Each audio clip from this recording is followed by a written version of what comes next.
All right, boys and girls, welcome aboard for this week's episode of State of the Atmosphere. As usual, until it goes off the air, we will be reviewing The Last of Us, the last episode, episode 7. There's only 2 more episodes. They are racing through the first game. Apparently, they're going to end it in the next 2 episodes, so we'll talk about that one. And we're since we're on the subject of streaming, and The Mandalorian just started, I decided we were going to talk about the streaming war. Who is winning it so far?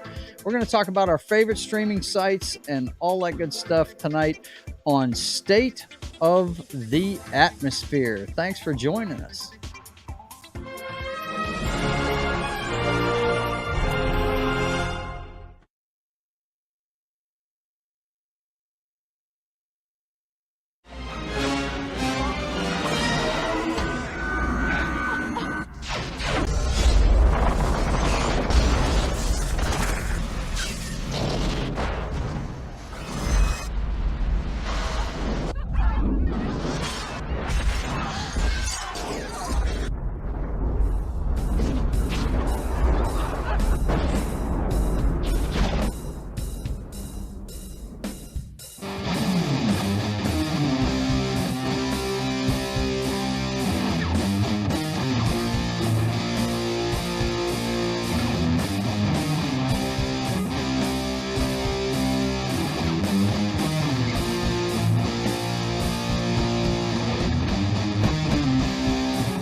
All right, boys and girls, welcome aboard for State of the Atmosphere this week. I'm your host, Joe's Atmosphere. It's good to see all of you. Oh, man, I've still got the National Treasure on there. That's from this weekend's wrestling show, but it's good to see you. And as usual, I've got some co-pilots tonight, starting with Das Wolfen, my man John. What's going on, sir? Oh, not a lot. Just, as you say, keep on keeping on. That's it, man. Got to keep on keeping on. Anything new and exciting going on with you? No, everything's going good. I've got, like I said, my surgery coming up next week. But yeah, everybody sends you positive vibes to John. He's gonna get an essential procedure done next week. So, and also we've got the best backup quarterback in the YouTube sphere, and that's Matt from Small Time Republic, sporting the beard tonight, man. Getting the beard going on. It's not bad looking, man. Very cool. Very cool. Since I am on the sidelines as the backup quarterback, I got my visor on. I just need a clipboard. And that's it. That's all you need is the clipboard, right? Yep. Looks good, man. It looks good. I love that. Yeah, I noticed the Auburn symbol right away, man. You know I'm a sports geek. I love that stuff. I'm not as knowledgeable about the college game as you and Knock might be, but I do enjoy the lore of it. So, but anyway, let's see who's here tonight. We got David's here tonight. He said, hello, Atmosphere. All right. Well, listen, guys, we're going to start and just get it out of the way early. This is, I promised we would do a Last of Us review every week, so we're going to go ahead and do this. Even though my man Matt doesn't watch the show, I'm sure he'll get to it one of these days, but they've done a good job with it so far. And this week, they actually had, let me go ahead and get my shared screen up real fast so I can start that going. They had, no, I don't want to share audio. Okay. They did what I like to call the DLC episode. Wouldn't you agree, John? Yep, that's what it is. Basically it. The Last of Us this week had to do with the DLC. Now, if you folks don't know what I'm talking about, it is they had a downloadable content that was put out after the original game about Ellie's beginnings and how she had a love affair with another girl. And, that's one thing that nobody should take issue with this show is her sexuality in the show, because that was established way back when in the game.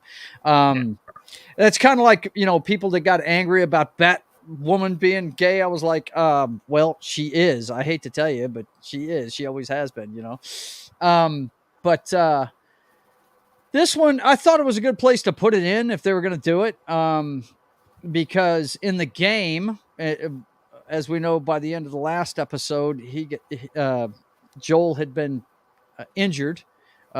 He wasn't shot like he was in the game, or no, it wasn't the shooting. In the game, he fell on something that went through him. But in the last episode on HBO Max, he got stabbed in the gut by a baseball bat handle. He was fighting somebody, and it got him in the gizzard. So, and he had passed out, and she has to nursemaid him. And that point in the game, guys, it's basically you're running around with a bow and arrow. It's basically turns into a stealth game with Ellie. You're playing as Ellie. You're not playing as Joel anymore. And you have to go out and forage for stuff for him. He needs medication and stuff. And if I remember correctly, there's a whole elaborate thing where you have to get into this army helicopter that's gone through a roof of a mall or something, isn't it? Yep. I can't remember exactly, but anyway, I thought it was a good episode. The DLC deals with her in the show. She's trying to become a member of Fedra, the people that have taken over for the basically the major cities in this post-apocalyptic world, trying to restore some order. And she's in training to become one of them. And her girlfriend is too. And the girlfriend has swapped sides. She is now one of the Fireflies fighting against him. And she comes and visits her one night and takes her to a trip to the mall that they have electricity run. They play video games and all kinds of stuff. And they have a good time. And they eventually get attacked by a clicker, as they call them in this universe.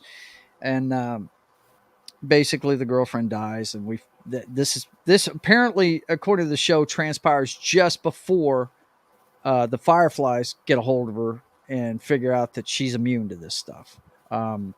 It's very short time afterwards she gets caught by them. But I thought it was good. It was an okay episode. I mean, he tends to, I don't know what it is about Druckmann. I guess he just wants us to explore gay relationships or something, but as far as the world building and stuff, I thought it was pretty good. I still don't like the girl playing Ellie. I thought the girl playing her girlfriend was pretty good. Yeah, but I just don't like this. Riley Storm, or not Riley Storm. She might have been really good on Game of Thrones or something, but I don't know. I just don't like her in this part. You know what I mean? So overall, do you like the casting? I mean, I know you said you didn't like Ellie, but yeah, overall, the rest of I am blown away so far by Pedro Pascal. The guy, I mean, they've been pushing him on us for a while, and Hollywood tends to do that with some actors. This guy's a good actor. I mean, Storm Reed. Storm Reed is the girl that plays Riley. Okay, all right, yeah, she did a good job, I thought. But as far as the casting of the show, it's been spot on so far. I would have liked to seen the guy that's playing Perry play Tommy. That would have been cool. Yeah, that would have been, because he plays Tommy in the game. So right, that would have been really cool. I mean, it'd been the same voice and everything. But the guy that's playing, I like the guy that's playing Tommy though. I do like him. I've seen him in several other things. He's a good actor. He was Ghost Rider. There's just something about this chick I just can't get around. Yeah. And she, trust me, she may be the greatest actress in the world. I just don't like her in this spot. Just don't. I think it's a miscast. But as far as this episode goes, John, what did you think of it? I thought it was a good place to put the DLC in, because in playing the game, you really, I mean, that would have been boring as hell watching her run around for an hour just escaping and evading shit trying to find something. Yeah. But what did you think of it? It was okay. I mean, it wasn't like my favorite episode or anything, but I didn't absolutely hate it. No.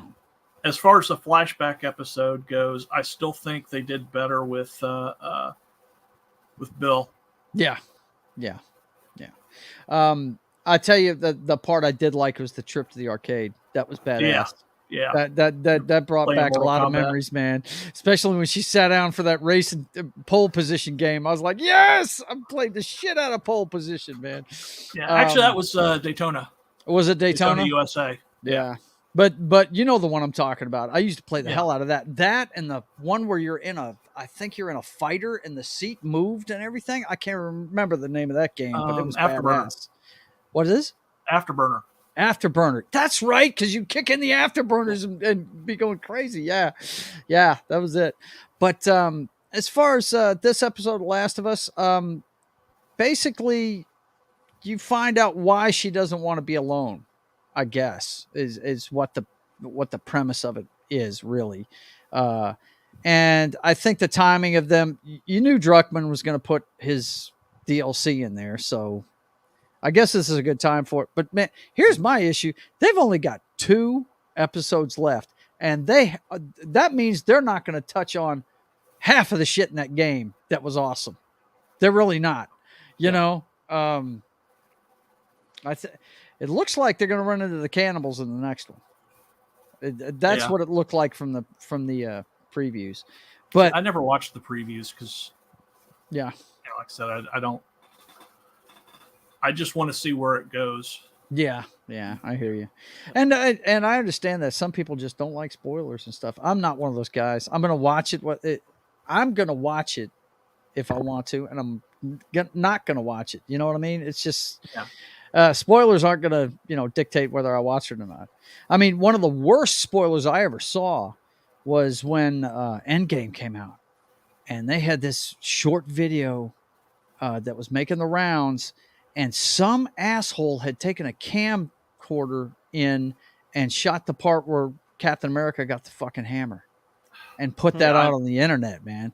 I didn't see that, but I saw that was out there, that there was a spoiler, and I was like, nope, I'm off the internet. Right. Well, some of that's what I'm saying. Some of these guys go out of the way to ruin it for people, man. This was before Endgame came out? Yes. Yeah. Before it came out. It was a cam copy of it.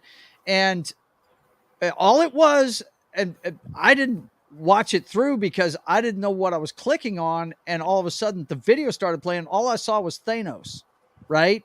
And I turned it off immediately, but I remembered what part of the movie that was after I saw it. I was like, God, these guys are motherfuckers doing this shit. Son of a bitch, I mean, man. If you think about it, when Captain America hit Thanos with the hammer, that's the climax of like 23 movies coming together. Yeah, it is. That is, or whatever it it's was. Definitely 23 or 22. It's definitely the climax of Age of Ultron. What a lot of people think is the worst Avengers movie, which I think it's great, but I'm a Vision fan, so I dug it, But the whole thing at the party where they're all trying to lift it, and the only guy that could budget was Captain America, right?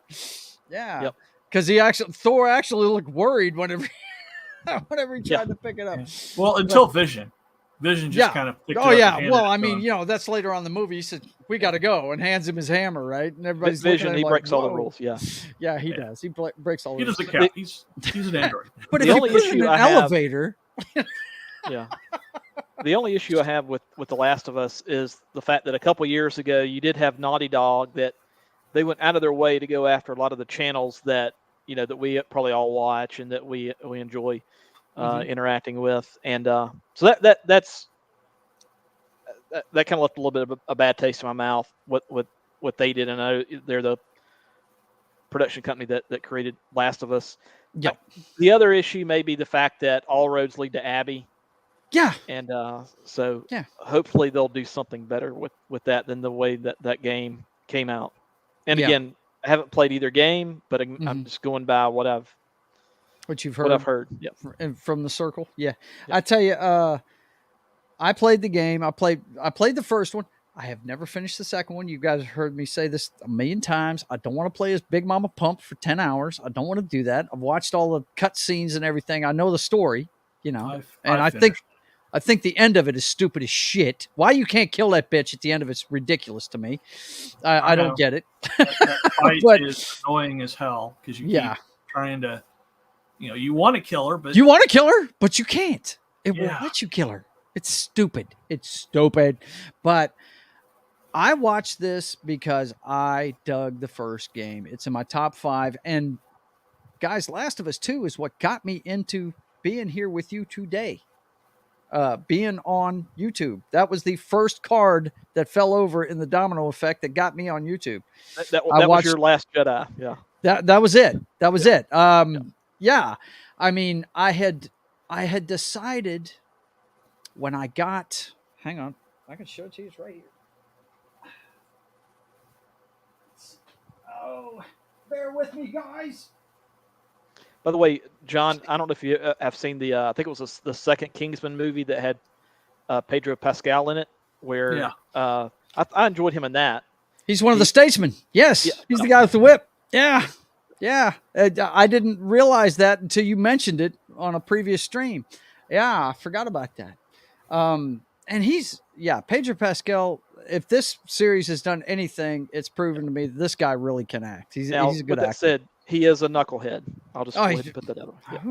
I mean, hey, the only thing I want to see is if these guys can entertain. Past that, I don't give a shit what they do. They as long as they're not killing folks, go ahead and shove your head up your ass. I don't care, whatever you do. And the guy playing Tommy is Gabriel Luna, who played Ghost Rider in Agents of S.H.I.E.L.D.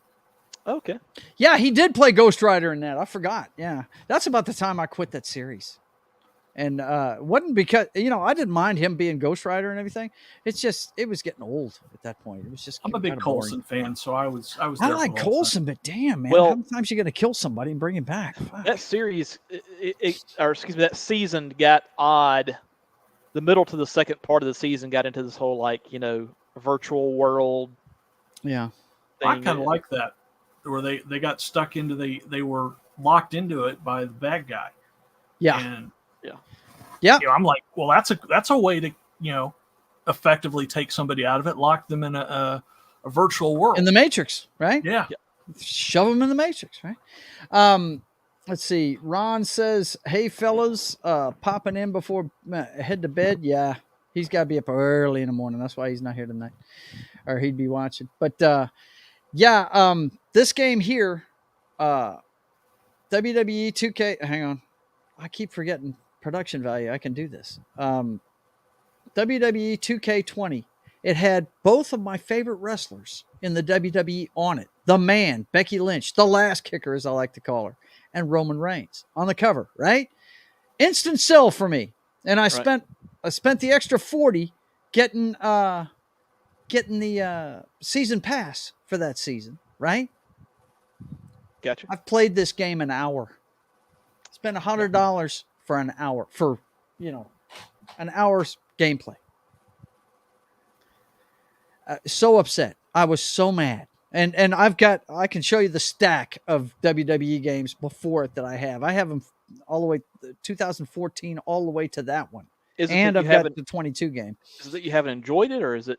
No. I've always enjoyed it. Yep. That one was so bad when it was put out. That's one of that one and Cyberpunk are probably the two most famous games that came out and weren't finished and just had to be updated to hell and back. Yep. And oh my God, it was horrible, dude. Yeah, but they really fixed Cyberpunk. Yeah, that's what I hear. They didn't do that with WWE 2K. I don't know that they ever did with WWE 2K, but you could search, Matt, on YouTube. All you had to do is punch in WWE 2K20 glitch, and you'll see some of the funniest fucking videos you've ever seen in your life, man. Nice. Some of the shit that they were doing in the ring, guys melting through the ring like the referees walking on their knees, I mean, it's just because they're falling to the mat, basically. Oh my God, it's ridiculous, man. It was so bad. And I religiously played that game. And apparently what happened that year was they had, I guess, rented lips, a cost-cutting measure. They cut loose the production people, okay, the company that was doing it for them, and they decided to go with a different company, and they were trying to finish it for them. Yeah. And it did not work out well at all. They didn't know how to fix it or anything. And, oh, man, it was bad. So when Last of Us 2 came out, once again, I'm hyped. Oh, yeah, I love that game. Ooh. I'm like, okay, I can't do this. I got burnt. I can burp badly. I'm not spending $100 on something that well, in this case, it would have been 60 or 70 on something that I'm going to play for 2 minutes. I'm not doing it. So I started watching some of the reviews, and I watched Jeremy's video on it, and he was so mad. Wow, he was mad. And he let me know about of course, as we all do, we tell people spoilers are coming, right? Right. And he did that, and I was like, yeah, I got to hear this if he's fucking raving about it like this. And he said what happened to Joel, and I was like, you have got to be fucking shitting me. Really? 20 minutes into the game, they're going to do that? Yeah, I was just, wow.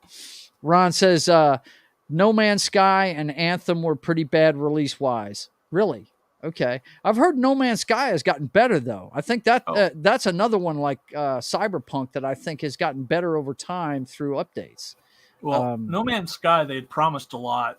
And I guess basically the guy from U-Game or whatever the name of the company is, had gone on and said, it was going to be multiplayer. It's going to be this. You could run into people, and it turned out not to be exactly the case. Yeah. So they went in and they fixed it, and they've added a ton to it to make it a really detailed game. And it's another one of those games that's worth buying now, but wasn't when it came out. Right. And Ron says, yes, very much so. He's agreeing with you. Yeah. The other one, Anthem, I don't think they ever fixed that. I think they cashed that one in. But I heard Anthem's their loot system was just horrible. From what I understand. Fallout 76, another one that came out that needed a lot of fixing. Yeah, the list is long and distinguished. The old joke, but until the Cyberpunk game came out, I didn't realize that franchise has existed, I think, since at least the late 80s. Yeah. Really? I didn't know that. Yeah. Oh, okay. Yeah. It's based on a pen and paper role-playing game. Yeah. Okay. All right. Called Cyberpunk. Cool. I had no clue, man. I was thinking it was early 80s, actually. Let me double check. Yeah. Like I said, at least the late 80s, if not before. But yeah, one thing that me and Knock, he says, sleep time, peace. See you, Ron. See ya. One thing that Ron and I do is we play Madden together. That's one of the things, even though we met playing DCO, we've always played Madden together. And he'll tell you, I don't buy the Madden game till it drops to like 20 or $10, Yeah. I don't buy it brand new anymore at all because they just keep rehashing the same game. They've got no competition, and half the time when they put it out, look, when John Madden invented that game, he wanted to be a football simulator. Now you can tell it's made for, I don't even know how to explain it, for people that like to roll up the score and talk shit. That's what it's made for now. Okay. Yeah. Every time you're late in the game and you've got a lead, it's want you to go for it every damn time. The coach's suggestion calls. Right. It'll be going for 2 and stupid shit like that. I'm like, this is not football. This is just trying to roll it up on somebody. This is just dumb, But yeah, that's how I ended up getting into YouTube, was watching that guy, and then I went to Friday Night Tights, and they were, every one of them on that. I got to give it to them. I still watch their show as often as I can. I can't watch it as often as I used to because I work on Friday nights now, but I try and catch it because they're always saying, if you've got a voice and you are capable of doing it, get on here, get a channel, get in the conversation. They're always pushing that. E. Clay Thomas says, that sounds like the real NFL. Laugh out loud. I hear you, brother. Yeah. It's pushing the same game. Yeah, I hear you. Madden now is all about Madden Ultimate Team, and that's their cash cow. It's form of gambling, if you ask me. I can't tell you how many guys I know that's dump hundreds of dollars into that game just to get certain cards so they can have the best team and stuff. It's a pay to win system, but you've got to pay a lot just to get the good cards, because it's all done by chance. It's ridiculous, man. I actually, when I first started on Twitch, I would play Ultimate Team, and I started teaching people how to play Ultimate Team, get a team good enough to beat people, and not pay a dime for it. You know what I mean? That was my way of saying, hey, look, don't spend the money on this crap. You know, don't give them this much money. They're just going to keep putting the same crap out. You know, I am looking forward to their college game this year. And I think it's this year, isn't it? Or is it next year it's coming out, Matt? Next year, 2024. Is it 24? Yeah, okay. I know it's not this year. Yeah. Yeah, it's a shame. They need to hurry up and get that thing out there. People have been starving for that game. Dude, I don't know if I told you, but I went we've got a place called Game Exchange here in town. You can't get a college football game. The newest one I could buy was that Carson Palmer one you and I are always talking about. Wow. Yeah, that's the newest one I could get. They can't. They told me at that store they can't keep them on the shelf. As soon as they get one, it's gone. Yeah. Are they worth some money? What's that? Are they worth some money then? Yeah, probably. If you look them up, those college football games, I think the last one was either 14 or 15. Yeah, it was around 14. Yeah. I got a couple in my storage tubs. I might dig them out and see what they're worth, man. Because I'm telling you, if it's PlayStation 3 or above, I don't think they made one for the 4, did they? I don't know if they did. It's right around the time the 4 was being made is when it went out. But I think mine are PS2s. Yeah. Well, if you've got one from the PS3 era, I think it was the year before they quit making it. It was the one with Crabtree on the cover from Texas Tech. And that one, God, I wish I could have gotten it fixed. But, man, I played as Bossier Community College, my alma mater, where I got my friggin' industrial instrumentation degree. And I put them in a high school field, right? Just 2 sets of stands on either side. Yeah.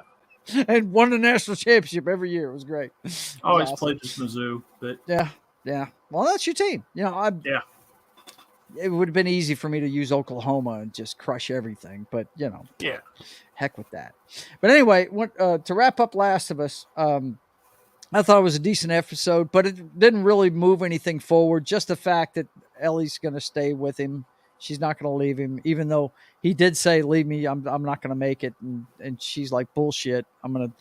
I think the episode ended with her stitching him up, I believe. Yeah. Isn't that it? Yeah. Let's see.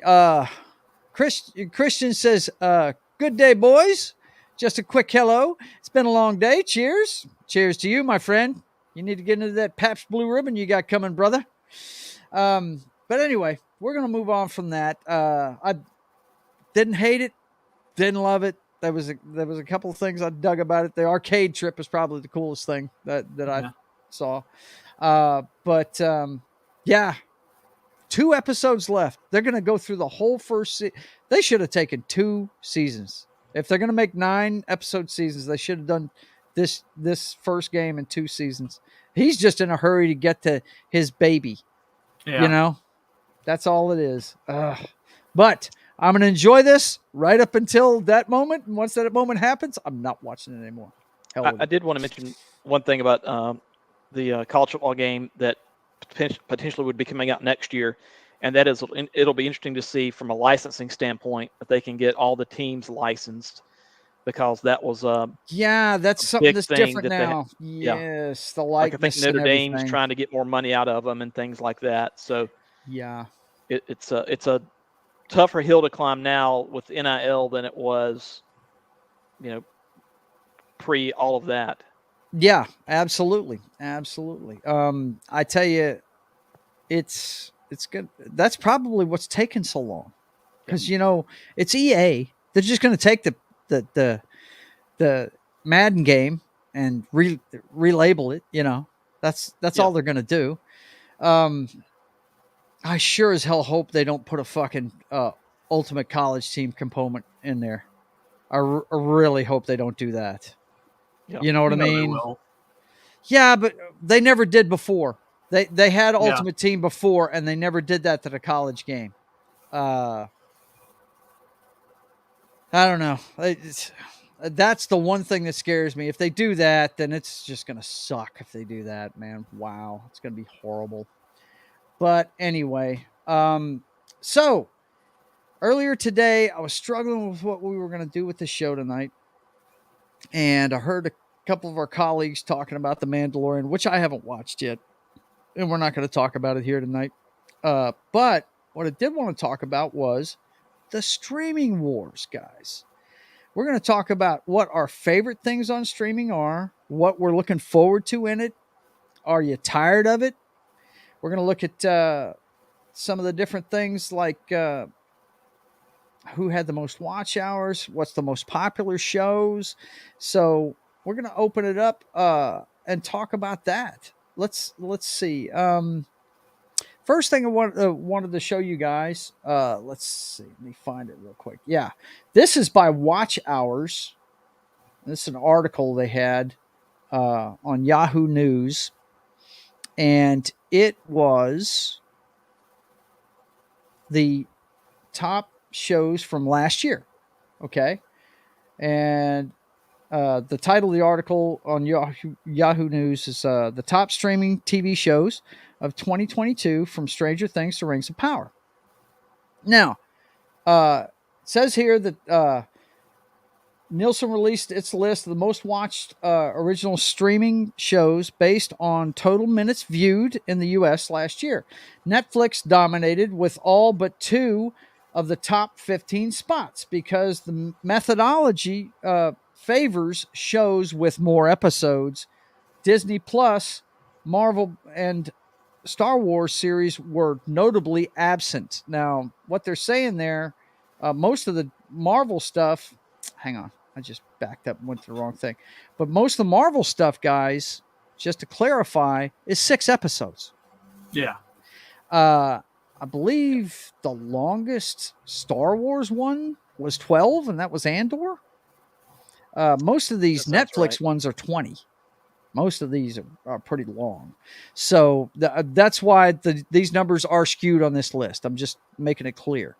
But also absent was HBO's House of the Dragon, which Nielsen doesn't count as a streaming original, which I don't understand that at all. Why wouldn't they count? Because it was on HBO proper.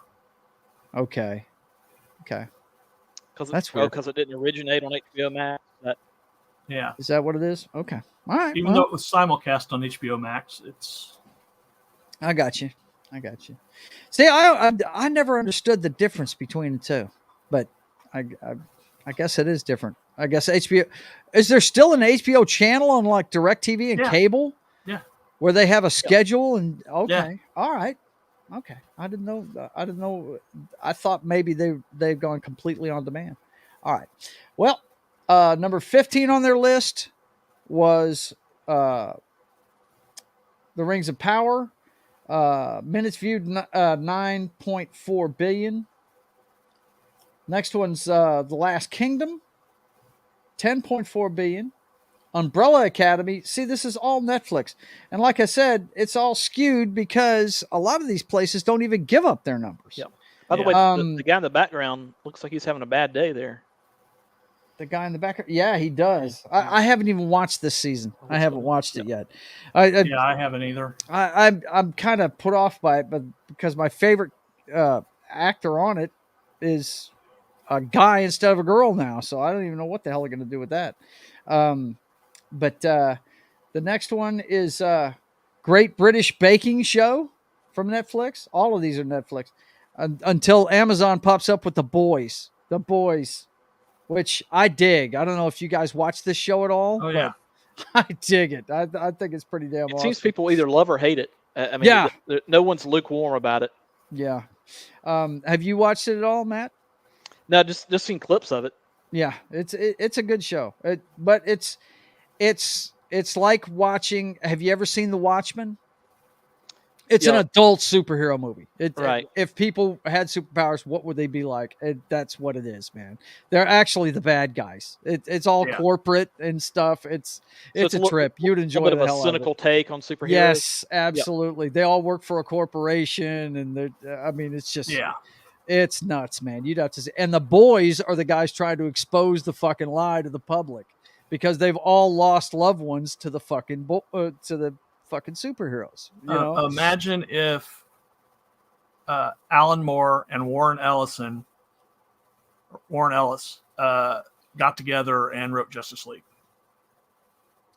Yeah, this is what you would get. It's crazy. Yeah, it's a crazy show. I've read some of the old Alan Moore Star Wars comics, and they're bizarre. Let's see. Monkey Jeebus says they are dead. She's alive, but can see and talk to them. What is he talking about there? I have no idea. Probably one of those. Maybe they're dead. Okay, you must be talking about Umbrella Academy. Yeah, you must be talking about. Oh yeah, that one. That one guy is dead. In Umbrella Academy. Yeah. Okay. I got it. now. Yeah. Don't they have a character on there that can talk to the dead? Yeah. Mm-hmm. Yeah. He's the one that's really messed up. Yeah, he is jacked up. That was some of the best stuff. Yeah. On the first season of it was his stories, especially didn't he have a love interest that got killed in Vietnam or some shit like that? He's immortal and he can talk to the dead. Yeah, that was one of the best episodes. Yeah. That's a good show. Monkey Jeebus is talking about Dead Boy Detectives, which Dead Boy Detectives. That's something coming out. Is Netflix? Yeah, I think Netflix picked it up. Okay. Because HBO Max didn't want to pick it up. Okay. All right. Well, we'll talk about that in a second then, man. I'll look it up for you. But yeah, I dig The Boys. Boys is good. It ended up number 11. Number 10 was The Crown, which I'm not going to lie. My mother was a big fan of the Queen and all that stuff. So I kind of picked it up by osmosis. I think the last thing I saw was, the one that Kristen Stewart was in playing the princess, the People's Princess. What was the name of that show? It was her last name before she got married. Spencer. That was the name of it. Have you ever seen Spencer? Diana, the movie that she was nominated last year. I tend to watch a lot of the Academy Award nominated movies. Mm-hmm. And she was nominated last year for playing Diana in a movie called Spencer. And it really, it took place over a weekend. I recommend it. It's a good movie. If you're into this subject matter, if you're not, don't even watch it. You won't even be interested. But it had to do with the weekend that she basically walked out on him. And it really emphasized her bulimia and how she was really losing it. I mean, she really was. She's in a bad place mentally. She really was. Yeah. But she loved those kids. That's one thing that they showed. Really, I think they did a good job with it. But it's not one of these things that's pro royalty. You know what I'm saying? They show Charles as being cold blooded and just, you know, which he is. I don't think Charles has ever been betrayed in a favorable light. But if there ever was one, it's this movie, because he basically tells her, "I thought you knew it was going to be this way." Right. You know what I mean? I thought you understood. You know, he makes no excuses for the way he is. Right. He's got his girl on the side, just like his father did, and all this other stuff. You know, but he out now tells her during one of the scenes together, says, "You know, I thought you knew it was going to be this way." You know, you mean horse on the side? Yeah, exactly. The new, yeah. I'll say this: the lady in waiting. Yikes. I'm anti-royal in terms of just, you know, my philosophy on life. So I'm not about, you know, them being able to basically, you know, live on the government dole and with all the, you know, elegance and all the things that they get for free. Right. But with that said, I think Kate Middleton has handled the role that she has in life as well as you can. Yes, absolutely. But here's the thing with Kate. She knew what she was getting into. She knew. Yep. That, and she wasn't as young as Diana was when she got married. No, she wasn't. Yeah, she was a mature woman when she got married. Yeah, Diana was young. She definitely was. Kate Middleton, I got no problem with her at all, or her husband. There is one I do have an issue Williams with. actually all I can think of right now is that book. Wah. That's all I can think of. That's the one I have an issue with. Yeah. Yeah. Oh, Harry my God. and Meghan. Yeah. The fact that they were insulted about the South Park episode proved the point of the episode. Yeah, it does prove the point. We don't want to be seen. We want to get away from it all, but hear us roar. Whatever. Right. You bunch of, you just. We don't want to do any of the royal duties, but we still want to get all the benefits. I just hate, I hate that Harry has decided to go against his family like that. I just, I hate a war hero. I mean, I know. And it just sucks. It sucks. Wasn't his dad like a rugby player or soccer player or something? The real dad. not trying to. That's been conjectured, hasn't it? Right. Yeah. But we're going down a rabbit hole with this royal thing. But I've thought about, this is the reason why I've thought about watching this show. I am intrigued by the royal family. And it's completely from my mother. My dad wouldn't have 2 seconds for that show. Let's see. The number 9 is Inventing Anna. We're in the 12.9 billion hours or minutes. Excuse me. This is minutes watched. That's number 9. Inventing Anna. I have no clue what that is. Love is Blind. There's another one I don't know. Nope. And this is completely skewed. Dahmer's the first one I see in the top 10 that I know. And that was a huge one there for a bit. I'm not too much into murder porn myself, but hey. But you're right. This list could be skewed Netflix. But this is because, and like I detailed, it's because a lot of these places don't give up the hours. Virgin River, Bridgerton, Cobra Kai's up there. Cobra Kai's up there, 16.7 million, and then Wednesday. Then Ozark. I've heard about this show. I don't know if it's any good or not, but I heard it's good. And then Stranger Things, which has been Netflix's big one for a while now. So that's the hours watched one. But like I said, that list is skewed. And if you want to see it broken down a little finer, this one's overall streaming, and as you can see, Netflix dominates most of it. Stranger Things is number 1 with 52 million minutes watched. Is that NCIS in second? Hang on, I'll blow it up for you, sir. Yep, NCIS is second. This is overall now. This isn't originals. This is overall streaming now.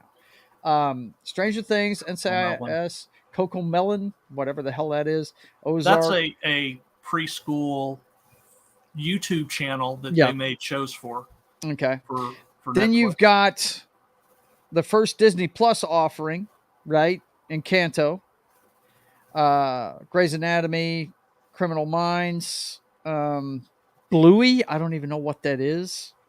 That must be children's programming. Gilmore Girls, Seinfeld, Supernatural, Wednesday, Heartland, Cobra Kai, and The Simpsons on Disney Plus. Boy, did they rack in the views getting The Simpsons from Fox, huh? Oh my God. That's why they bought Fox. That's exactly why they bought Fox. And the next one we got here is Originals. And it's pretty much exactly what I just read off. Yeah. That's exactly the list I just read off. Then you got the acquired ones, and that's where you find the NCIS and Grey's Anatomy and stuff like that. HBO Max has one with Friends. It's in there with that with Friends. Yeah.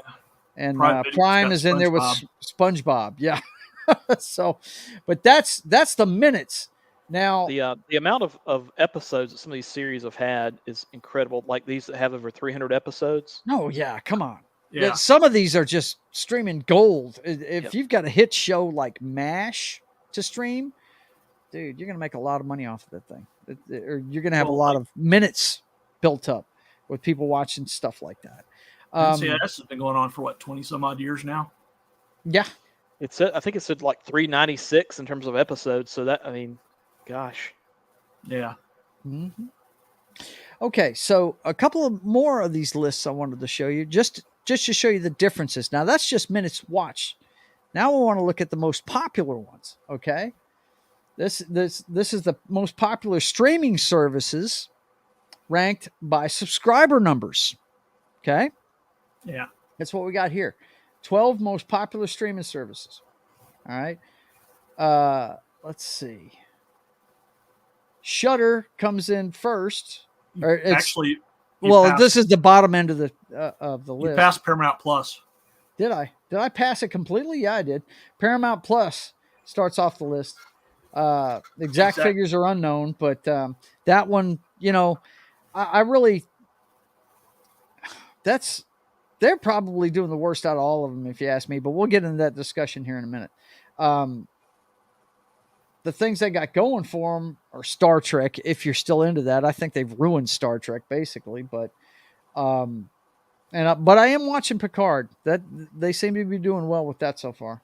Yeah. But I tell you what, they do have that people will probably get it to tune in for, and they got Top Gun on there now.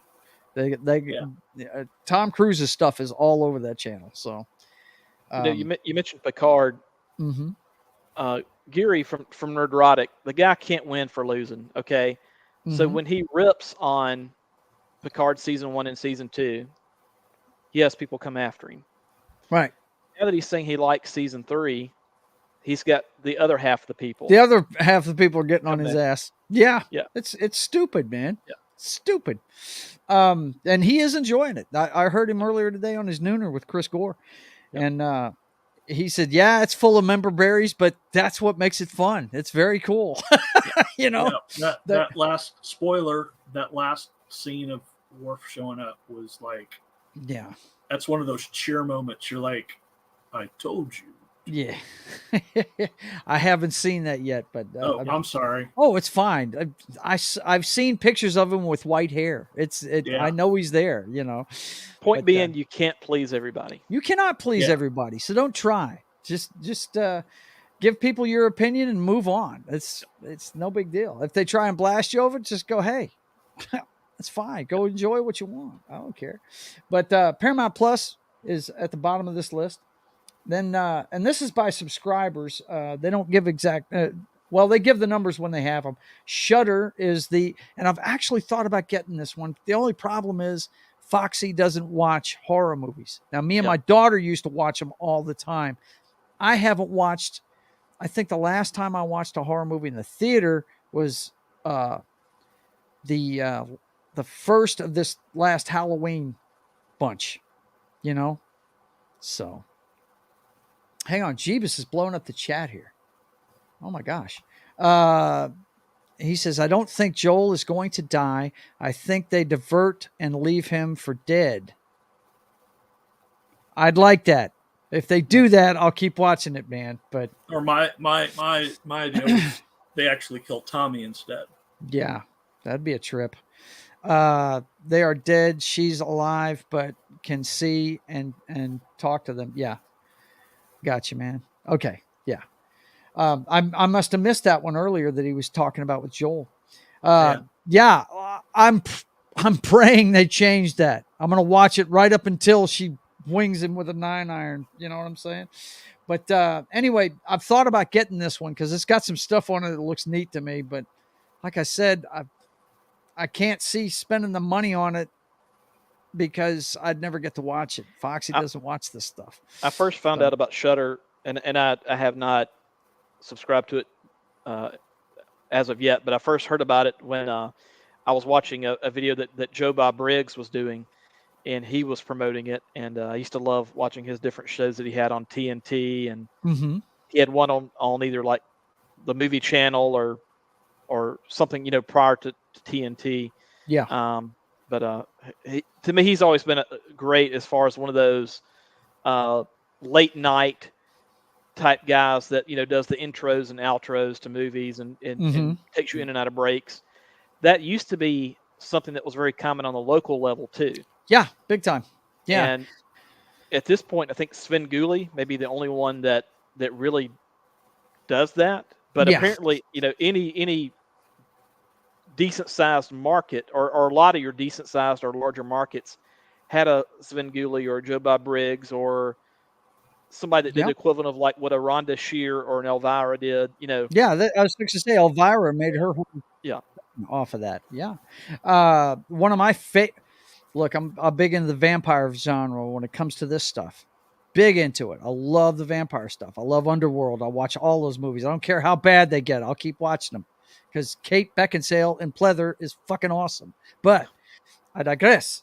Her with outside of that is good too. That's good too. But one of the best vampire movies has to do with a guy like that. It's a movie called Fright Night, and they've actually remade it. For what reason, I don't know. But the 80s Fright Night is one of the best movies you will ever see. And matter of fact, hang on a second.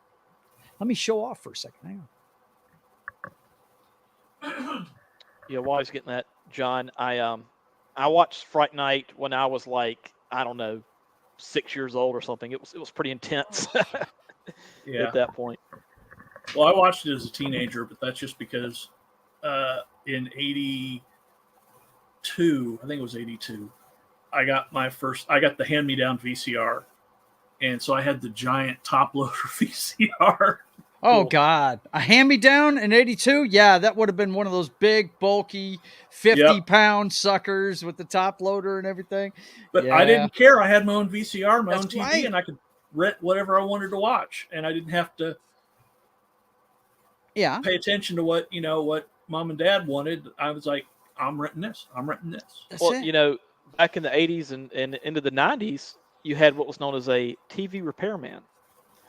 I don't know if you ever had that done, but I remember we had we did have television, and back during that time period, every now and then there was a repairman. Nowadays, if your TV breaks, you just trash that thing by no curb and But back then, it had components. You took the back off of it and had a bunch of tubes. Yeah. Most of it was tubes back then. Yeah, you could fix it. This right here, guys, and I will blow it up in just a second as soon as I get the glare off of it, is me and my daughter and her husband with Chris Sarandon. Very cool. Nice. It was taken at a Comic-Con, I want to say maybe 5 years ago. And if you guys don't know who Chris Sarandon is, he plays the vampire in Fright Night. But this guy has fans across decades, across generations, because, the first film he was ever in, this guy was a classically trained stage actor. And the first film he was ever in, now this is in the 70s, guys. Yeah. He's played, like 80. Huh? Like 80 years old. Yes, he's up there in age now. Yes. And he looks great for his age. I got to tell you, when I saw him, he was in his 70s and he looks fantastic. But his first part in Hollywood, in a major Hollywood film, he got nominated for an Academy Award for playing a gay guy that was about to have transition surgery. Oh, yeah. In the movie Dog Day Afternoon. He played Al Pacino's boyfriend, and Al Pacino was knocking over a bank to get him the money to get the operation in that movie. And he was the one playing him. I've got his signature on a picture from it right over here. And I just wanted to bring the one with my family over here, but it's kind of funny. We swapped pictures. The signature I have is to my daughter Amanda, right? Yeah.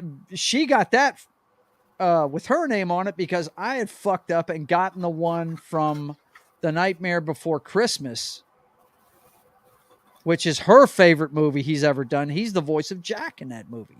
Yeah. Well, you mentioned Fright Night. Roddy McDowell the character he plays in that is like what I was just talking about with Joe Bob That's Briggs. why I mentioned it. Okay, that's exactly why I mentioned it. Yes, remember, it's the same Chris kind of Sarandon character. was in Princess Bride too.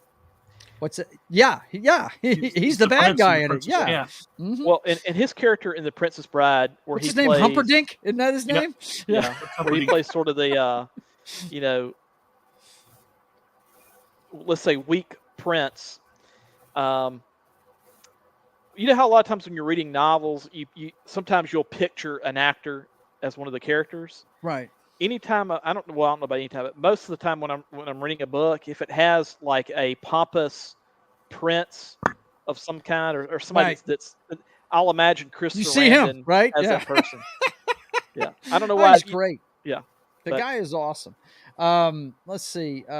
E. Clay Thomas says, I thought the Fright Night remake was pretty good. I haven't seen it, but I know what perfection is, and that's the first one. So I feel like I'm not opposed to watching it, E. Clay, but I have that first one holds a special place in my heart, man. It really does. I think it's awesome. If you guys have never seen this movie, watch it. It's fantastic.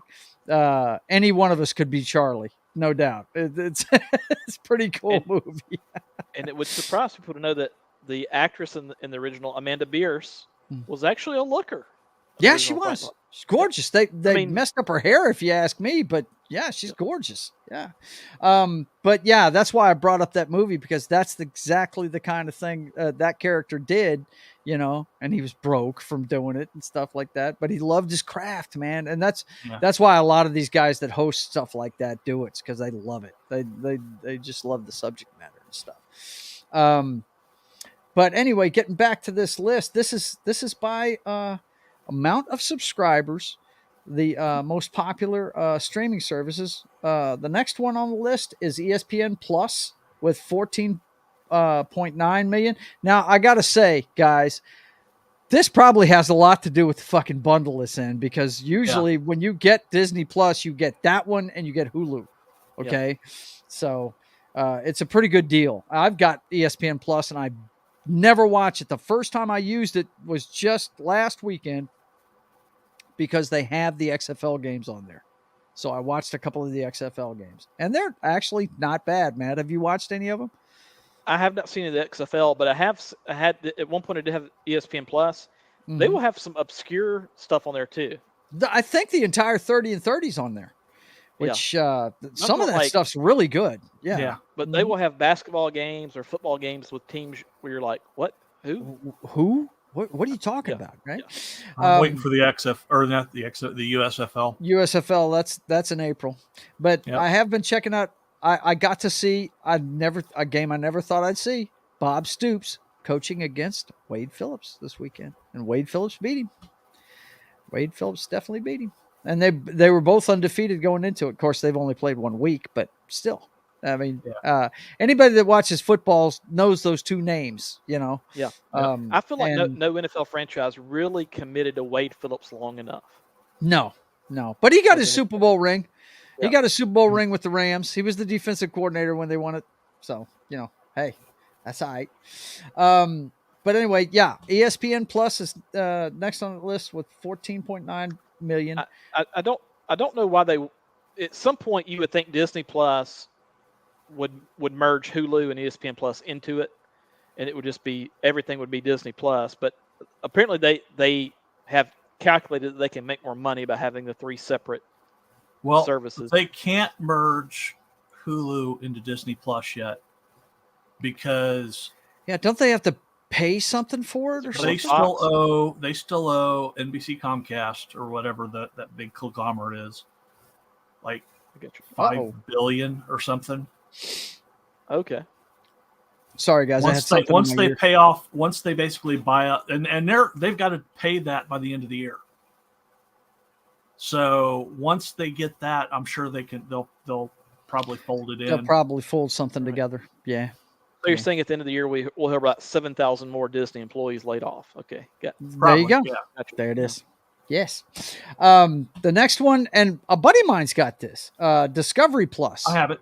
Do you? Yeah. Now, hang on one second. Before we get started, Eclay says, I miss the early days of ESPN when it had log rolling and chainsawing. Yeah, man, the strongest man competitions is the ones that freaked me out, dude. They were doing superhuman shit on that channel. They used to have Magic the Gathering on ESPN. Are you kidding me? Wow. Magic the Gathering card game? Yep. Wow. Like a competitive tournament kind of thing? Yeah. Wow, they that's cool. Show tournaments on ESPN. Yeah, I missed. It was like ESPN2 or something, but I missed the old ESPN2. Excuse me, the old ESPN as well, because nowadays it seems like it's all odds based and yeah, it really or running Sports Center 20 times in a row. Yeah. You used to have aerobics was a big thing you'd have on there. Mm-hmm.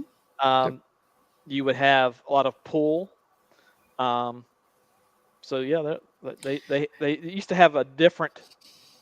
Now it's all talking heads and they're making odds and all this other stuff. What you got there, John? What you got there? It's Discovery Plus. Discovery Plus. Please inform me what's on here, because I know a buddy of mine has got it. Well, and these are all the channels that have stuff. TLC, Food Network, HGTV, Discovery, History, A&E, Lifetime, Animal Planet, Science, Cooking Channel. Now, is it a streaming service, or do they have a schedule? So this is all on-demand stuff. Yeah, it's where I watch Skinrocker Ranch, and they got various stuff. I see it. Yeah. Now a lot of like the freaking a lot of reality based behind the scenes of a job kind of thing. Yeah, but if you look at my list, you'll see what I watch. Okay. Well, yeah. First thing I see is something blowing the planet up. Yeah. Of course. The Yellowstone supervolcano. Yeah. Yep. The Yellowstone supervolcano. He can't get away from his natural disasters at all, man. Disasters. That's where it's at. But I like watching like the home improvement stuff and My 600-pound life. Wow. Yeah, it's.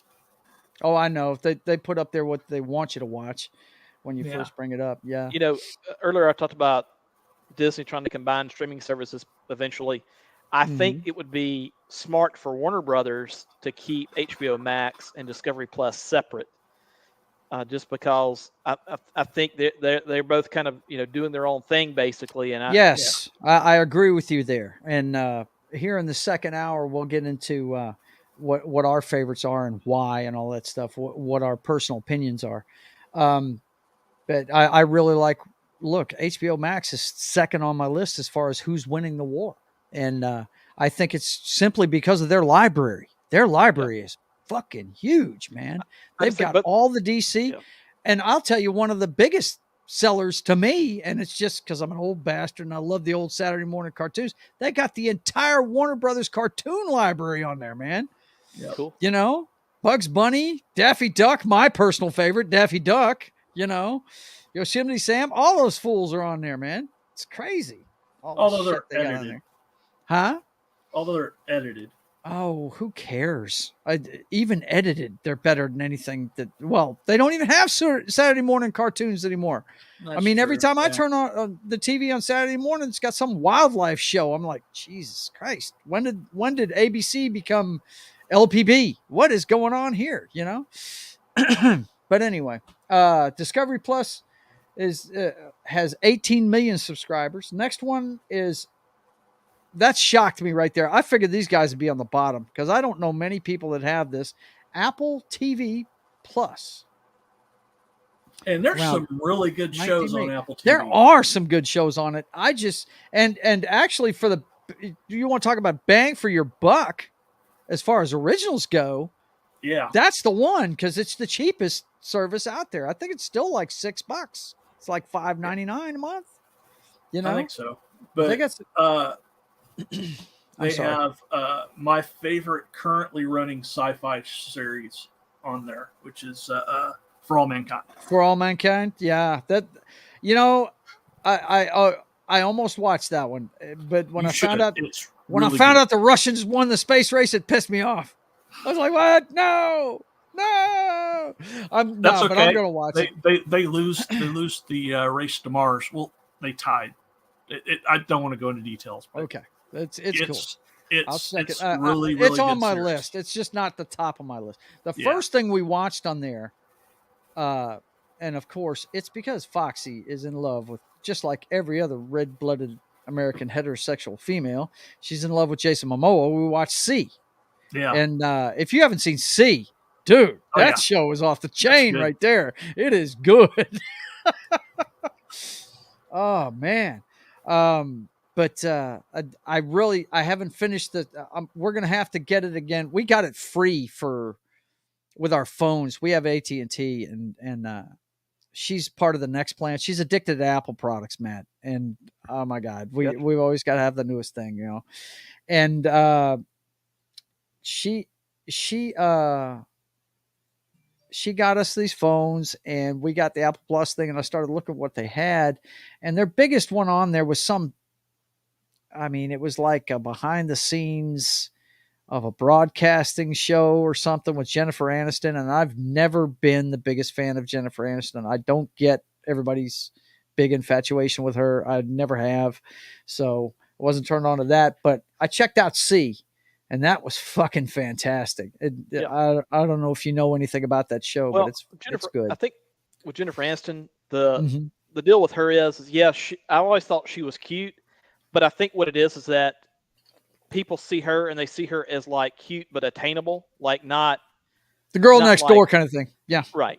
So I think that's part of it. Yeah. By the way, speaking of Apple, I still have my iPhone 6S. So still going strong after. You're kidding me. 7 or 8 years. Dude. Yeah. I saw a news story. I think I put it on me and Danny's thread. Of course, we didn't do the show last week because I had the kids in, but I think that phone went for over $200,000. It was one of the original iPhones, still in a box with the cellophane still on it. Wow. Sorry. Yeah. I think you're fine. I think it went. Yeah. Sometimes you got to go, bro. But that thing went for like over 200,000. Did you see that story? Yeah. Yeah. Wow. Unbelievable. So I remember this was actually the only iPhone I've ever had, but I was back in 2007. That was when I was traveling a lot for my job, and I was sitting in an airport with a coworker waiting on our flight, and she had an iPhone, like the original iPhone. That was the first one I'd seen. And I said, hey, can I play with that for a second? So I got it, and I saw where I could like zoom in and out with my fingers and go to websites and everything. I'm like, hey, this is about to take over. Yeah. And and other similar phones certainly have. Yeah. I tell you that 6 are they still updating your stuff? They still updating? I still get updates to the 6S. Yes. Wow. That's awesome, man. Yeah. Now, the updates take a while to load, as you might can imagine. Let me think. 6. It's got the button on it then. Yeah. Right? Yeah. It's got the button at the bottom. Wow. Yeah. Wow. That's old school, man. That's cool. It gets mighty warm if I'm on the phone for a long time. Oh, I imagine. Yeah. For sure. Let's see. E. Clay Thomas says, the premise of C sounded so dumb, I just couldn't watch it. Dude, give it a watch, bro. I'm telling you. Look, the battle scene in the first episode had me glued. It is brutal. It is vicious. It is, it's like Braveheart levels of gore in the opening of that fucking show, man. It's nuts. It's crazy. I enjoyed the hell out of it, man. It really, for those that don't know, C is about a future where people cannot see anymore. They just can't see at all. And I think there's like 2 children that are born that can see, I think. And that's what the whole story revolves around. And it's really fucking good. And dude, I love Momoa's character. I don't want to get off on a really long tangent on this show, but what a great character. He's a stepfather to these kids. Yeah.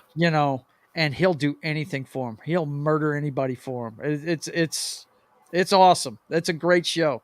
I'm getting chills talking about it, man. It's a good show. I want to finish that. We're gonna have to get it here soon so I can. We started the second season, but then our stuff ran out, so I've got to re-up it so we can finish the second season. Batista plays his brother in the second season, right? Isn't that his brother? Yeah, I think it's his brother. Pretty sure it is. I could see that. Yeah, right. But anyway, and he also says Severance is my favorite show on Apple. I hear that's a good one. I hear Severance is a good show. Yeah. I think the one pictured here isn't that the comedy where the guy's a soccer coach or something like that? Yeah, that's Ted Lasso. Yeah. I haven't watched it. It's good soccer. And that soccer team is the one that Ryan Reynolds bought. Really? Yeah. No kidding. Wow. Yeah, Ryan Reynolds and one of the guys from Sunny in Philadelphia is really? Another rumor of that. Well, I did hear that Ted Lasso is based on a coach that either Jason Sudeikis had or a co-creator of the show had. Yeah, it is. There's some basis on a real guy there. Never seen it, but I a lot of these shows now, don't get me wrong, Apple is kind of like Netflix, and they put on some really woke crap too. What is it? Oprah's got an interview show on there, doesn't she? I think that's on Apple Plus. Her interview show. Not sure, but I can see that. I think that's on there. I have no idea. Yeah, I don't know exactly what's on Apple. But their originals, they're pretty damn good, guys. They really are. I've enjoyed. I don't know if you've enjoyed it or not, John, but I've enjoyed Foundation. That was one of the last things I watched on there. The first season. I had a problem with Foundation. Yeah, because they didn't stick to the books. Because I love the book series. Yeah, I hear you. I've never read the book series. That's probably why I dug it. You know what I mean? So, yeah. But anyway, you got Apple Plus at 19 million. And then you've got Hulu, 42. Look at the jump, 42.8 million. Now, I got to say, this one, their numbers are probably pumped up by the bundle, but we had Hulu before we even got Disney Plus. Yeah. You know. Yeah. You'll see Apple TV close that gap, even if Hulu sticks around, just because Hulu, has been around longer. Yeah. So that's part of that. Well, the thing about Hulu is it's a great way to catch up on television if you don't have a DVR, because everything's available the next day from the major networks. If if you don't have a TiVo or something like that, then that's a good way to do it. Eclay says, I really liked the show Jason Momoa was on where he was a French-Canadian fur trapper, but I think it got canceled. I don't even know what that one is. I think I saw an ad for it. Wasn't that on Netflix? I think it was on Netflix. Not sure. I think that was Joe's nickname in college, wasn't it? Right? Canadian fur trapper? Canadian fur trapper. That's me, baby. Look out. They looked a lot hotter than this chick, too. I just subscribed to Apple TV, so... Do what now? What'd you say? I just subscribed to Apple TV. You just did? Yeah. Why? What is it you're going to watch? They've got like prehistoric. They've got a bunch of stuff. I was just wondering what triggered you to do it right now. That's all. Because we were talking about it. Yeah. Fresh on the brain. Yep. But Hulu, basically, they have some originals. The last one I saw an ad for, and this is just because I'm a fan of the chick. Cara Delevingne has a show on there about sex. So just imagine what that's going to be like. Oh my God. Yikes. But anyway, Hulu is a great way to catch up on TV. For our wrestling show, John, this is where I go because it's without ads and it's trimmed down. I watch the Reader's Digest version, basically, of Raw. So I don't have to sit there for 3 hours and go through all those commercials and stuff. But, yeah, it's a great way to catch up on regular TV. And it's got a lot of obscure stuff, like stuff that got canceled.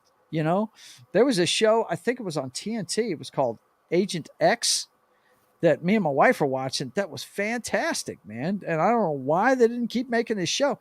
It has, I think it's Agent X. I have to look it up real quick. it had one of the guys from Simon and Simon. You know, the one, not the one with hair, but the other one with the mustache. Gerald McRaney. Gerald McRaney. He, it's some kind of thing where this guy works directly for the president outside the government. Agent X does, and it goes all the way back to the Revolutionary War kind of thing. Cool. And he's the guy running them. You know, and the only reason why I knew his name is I've been watching the first time original The Incredible Hulk series. Yeah, Will Bixby, and I've now seen. I'm towards the end of season 2. Gerald McRaney's already been in 3 different episodes as 3 different characters. No kidding. You know, they'll do like a, this That's week awesome. I'm the brother of the race car driver. This week I'm the brother of a cop, or whatever. Yeah, I love watching that stuff, the older stuff, just to see who's in it. You know, oh yeah, just to see which actors ended up making it that are in the it. Last episode, the last 2 episodes I've watched. Marquis Post was in the last one. She went on to be on Night Court. You know, the blonde with short hair that was on Night Court. Gotcha. And then the episode before that had like a 23-year-old Kim Cattrall, who shit Sex in the City. Yep. Oh no, not Lassie. No, not Lassie. But anyway, you never know who you're going to find in these old TV shows. That most people hear Kim Cattrall and they think Sex in the City. I think Porky's every time I hear her name. That's true. Oh, Lassie, because she think barks. Star Trek. Okay. Yeah. You don't remember that reference? Well, no, because she howls. You don't remember that in that movie? No, I remember because she made a lot of noise, right, when she was. Yes. Oh my God. Yeah. Oh, I remember that. Which the Porkies would have only been like a couple of years after that episode, actually. So. Yeah. But yeah. Oh my God. That's Porky's is a rabbit hole. You just unto itself. That could be its own stream. Yes. It could easily. By the way, let's just say I know somebody with the same name as the name that they announce over the loudspeaker at the restaurant. Yeah.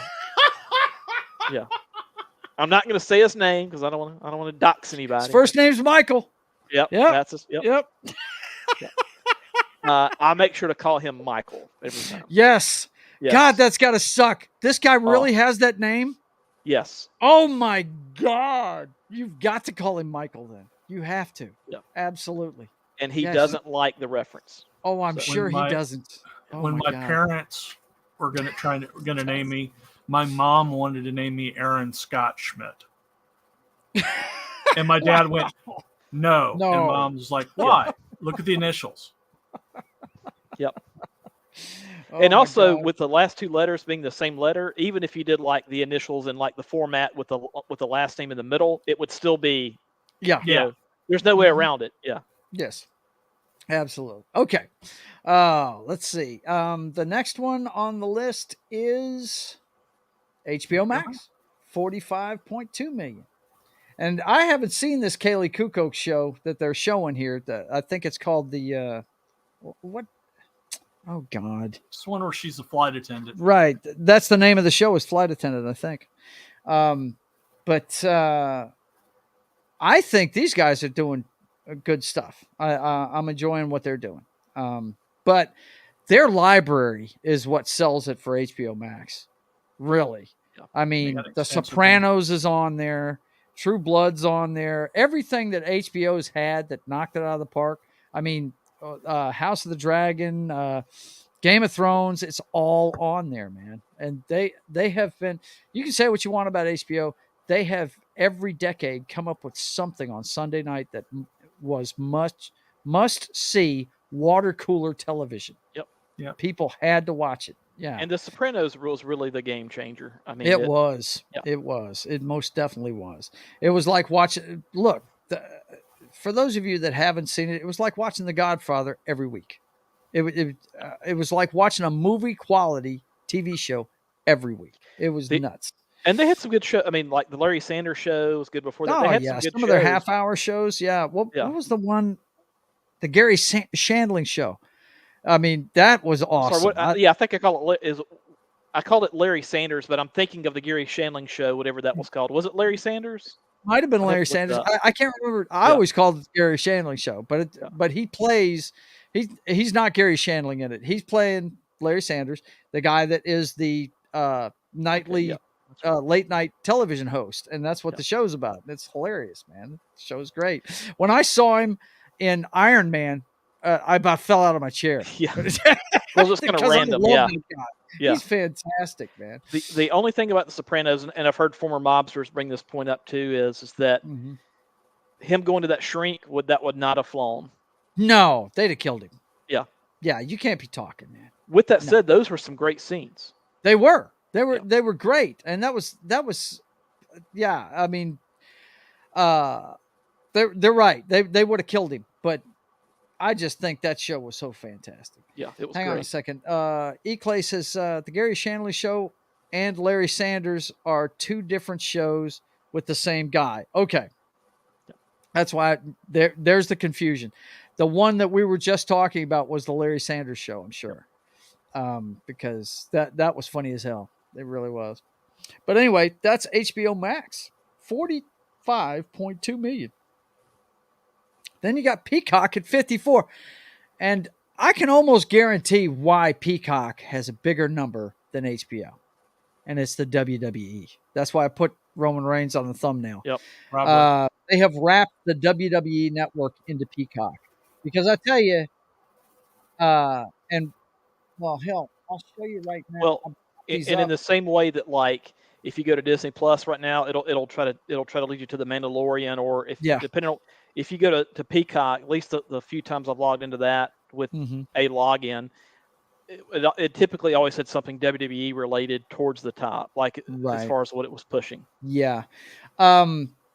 The one they're pushing right now is this one right here, Poker Face. That's their biggest original. And from what I've seen, it's the supporting cast on the show. I don't even know who this chick is. I don't know what it's about, but apparently the supporting cast, they've got big name actors on there every week. So for whatever reason, I hear a lot of, go ahead, John. I'll say basically it's a remake of Columbo. Really? Yeah. It's, the main character she's basically a human lie detector. But Gary was talking about how the cases are just like Columbo. She acts like Columbo. Yeah. So cool. Now they just started Night Court up again on NBC. So the versions of that's on here, and that some of The Office is probably one of the biggest sellers for people that want to watch old shows. The Office would be the big one on here, but as far as original content, I just don't see it on this one. But some of their you got to look at what movies these things have too. And I do like some of the movies that Peacock has because they're Universal flicks, and I'm big into the Halloween movies, and they're all on here, so.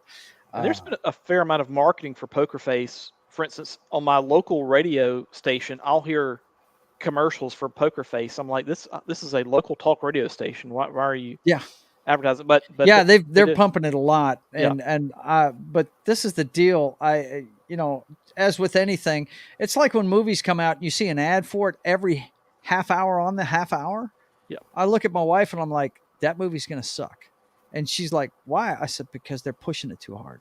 I mean, if they've got something good, they'll just let you know once, and it's up to you to show up, Well, now there was one movie that it mentioned on that Peacock screenshot, and that was Megan.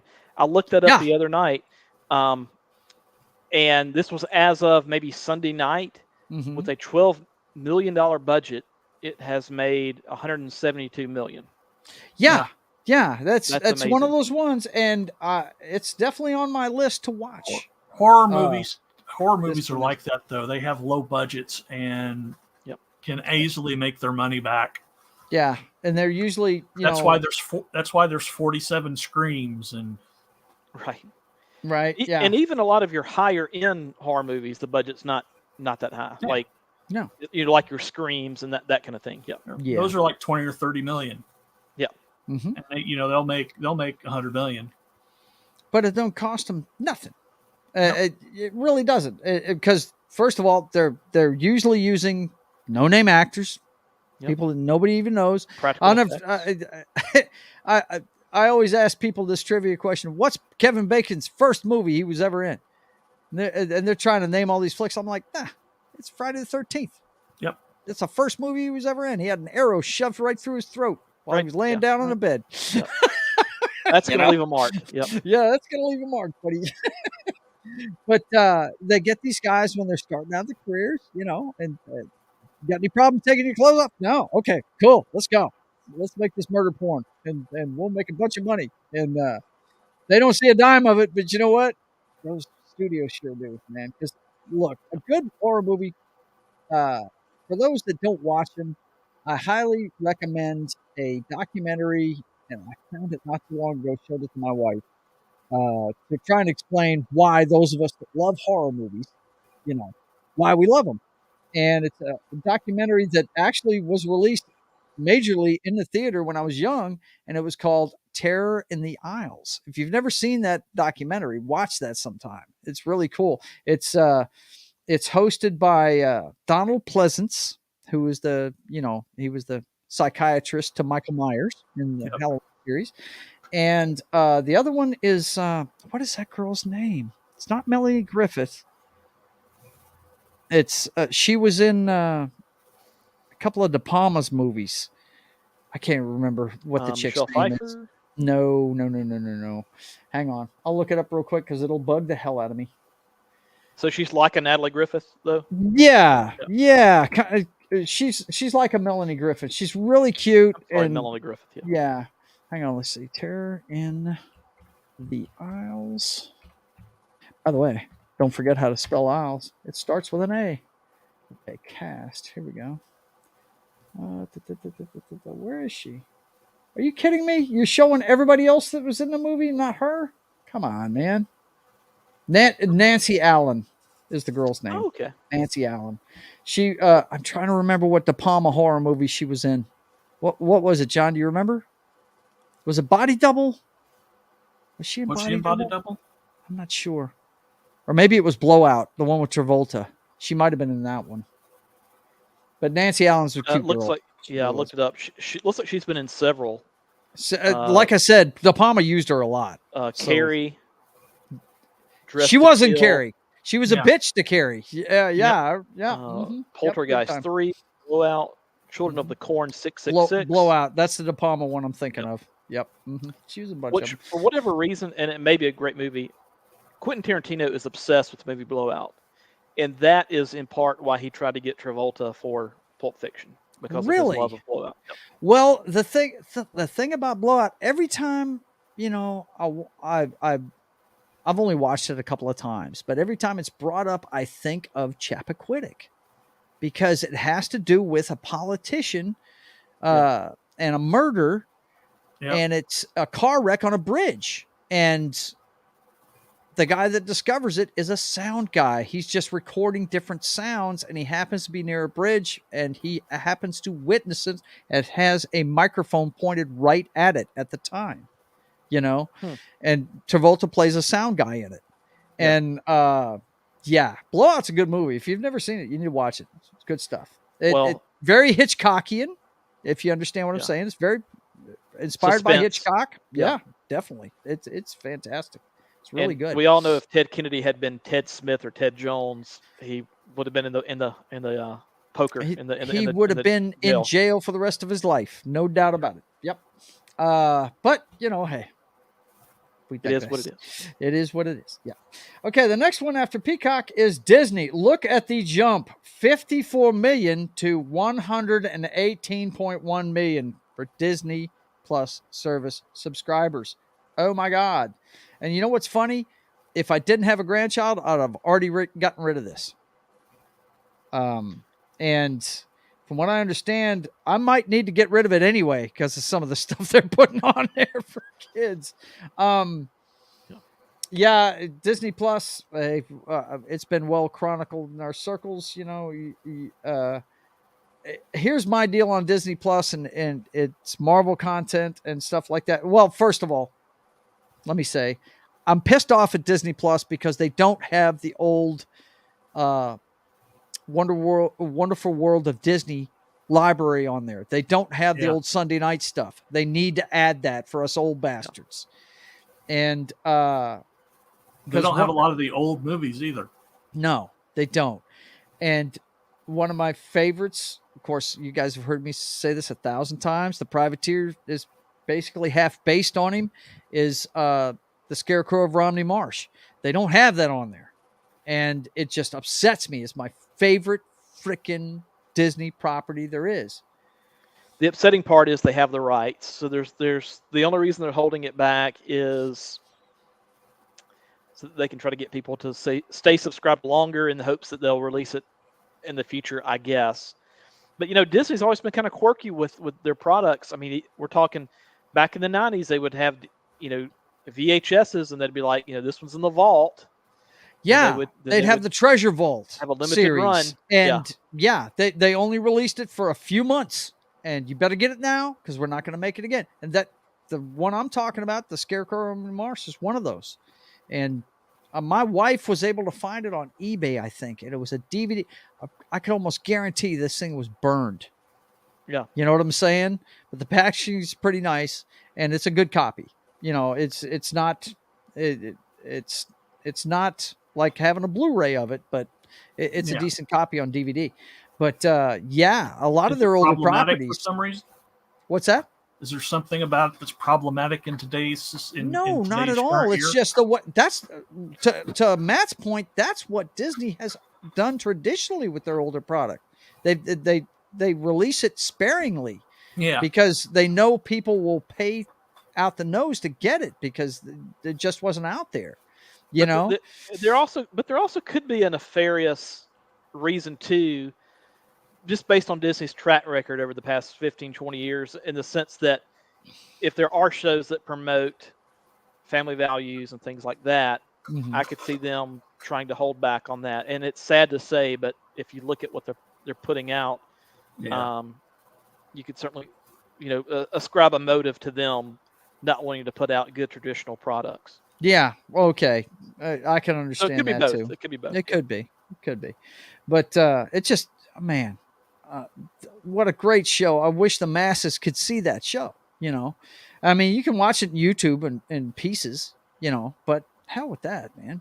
You've got stuff like that and you're leaving it on the bench so you can promote some friggin' agenda you got. I don't understand. The main reason I'm subscribed to Disney Plus currently is I'm going back and watching a lot of the old Marvel cartoons I never saw. Yeah, there you go.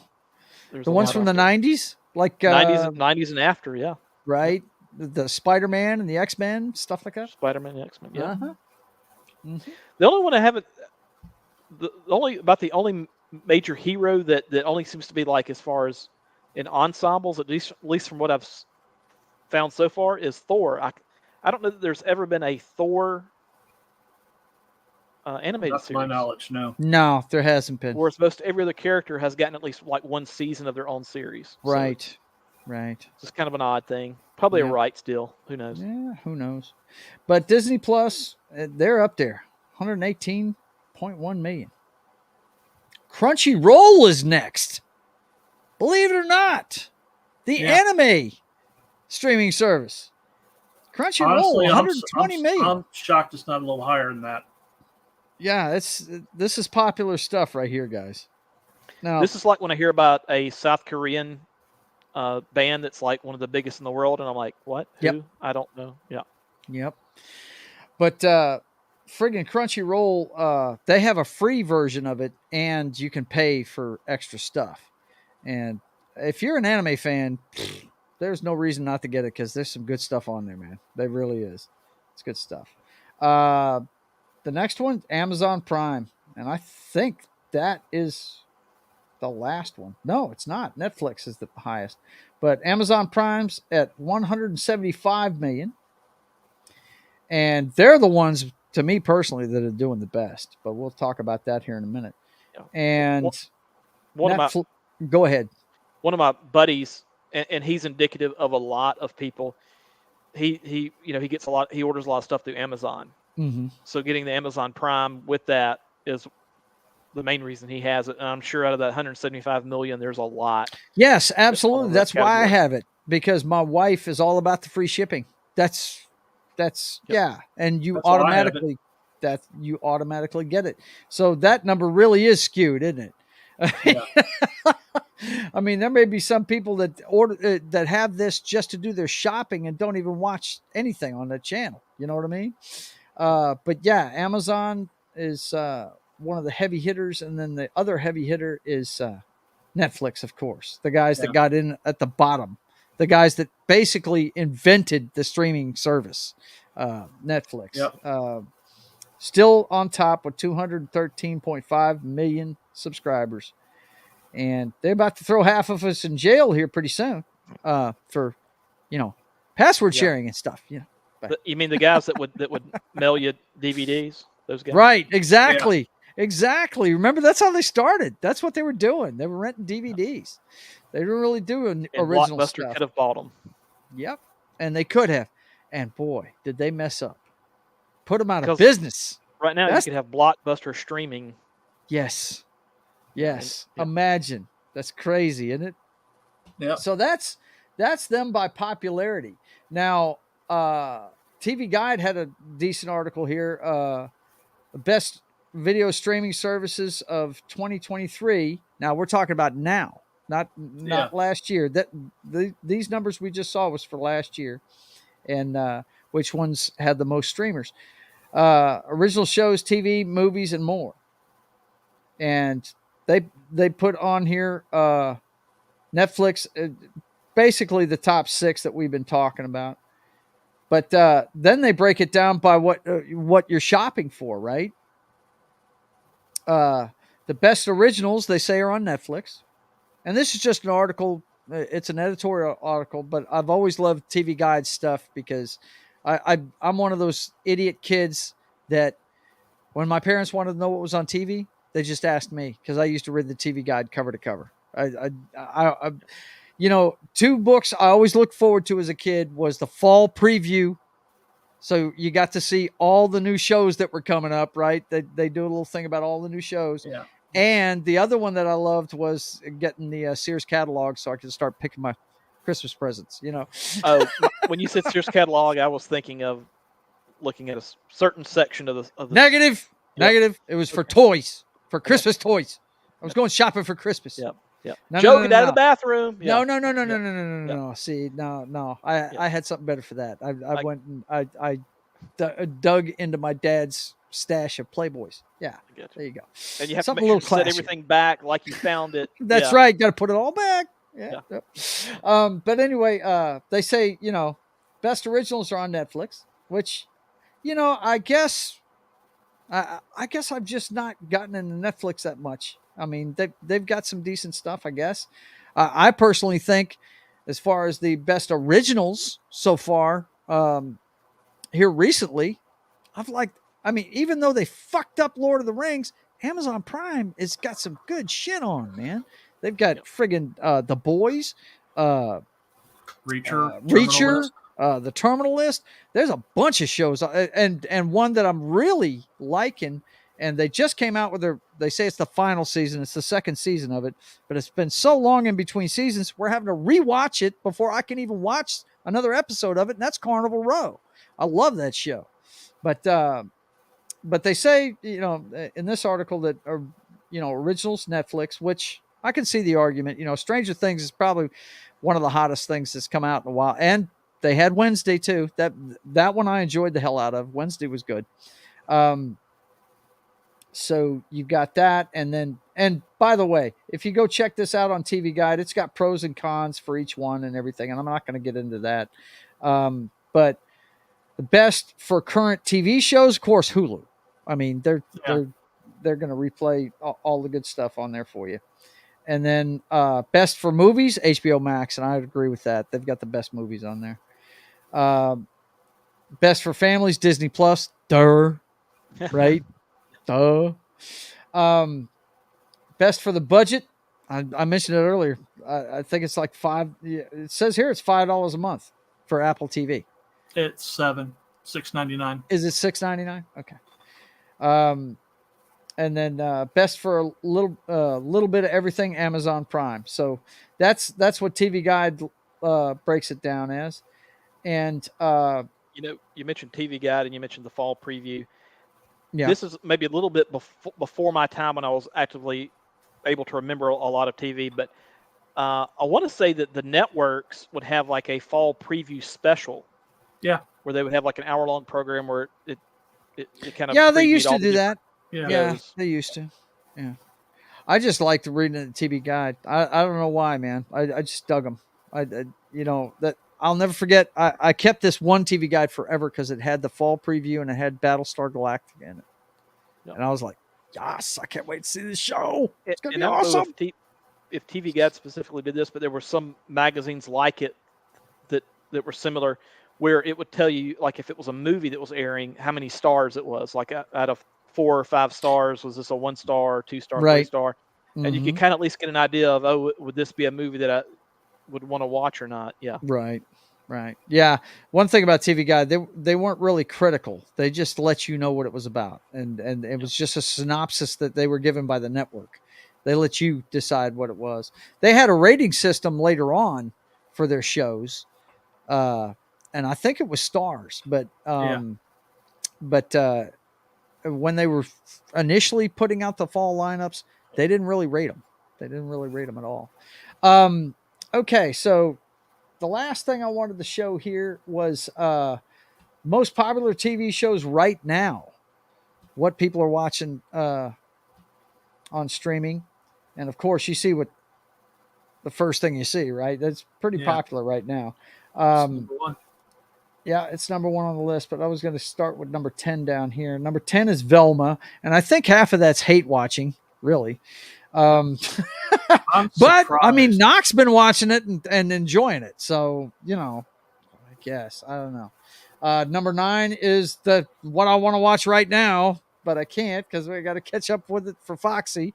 It's Carnival Row, and if you guys haven't seen this before, I pulled up some visuals of it.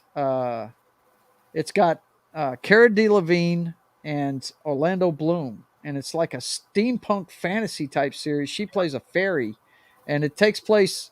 It's the best way I can explain it. If you're a video gamer, it's the closest thing to Fable I've ever seen.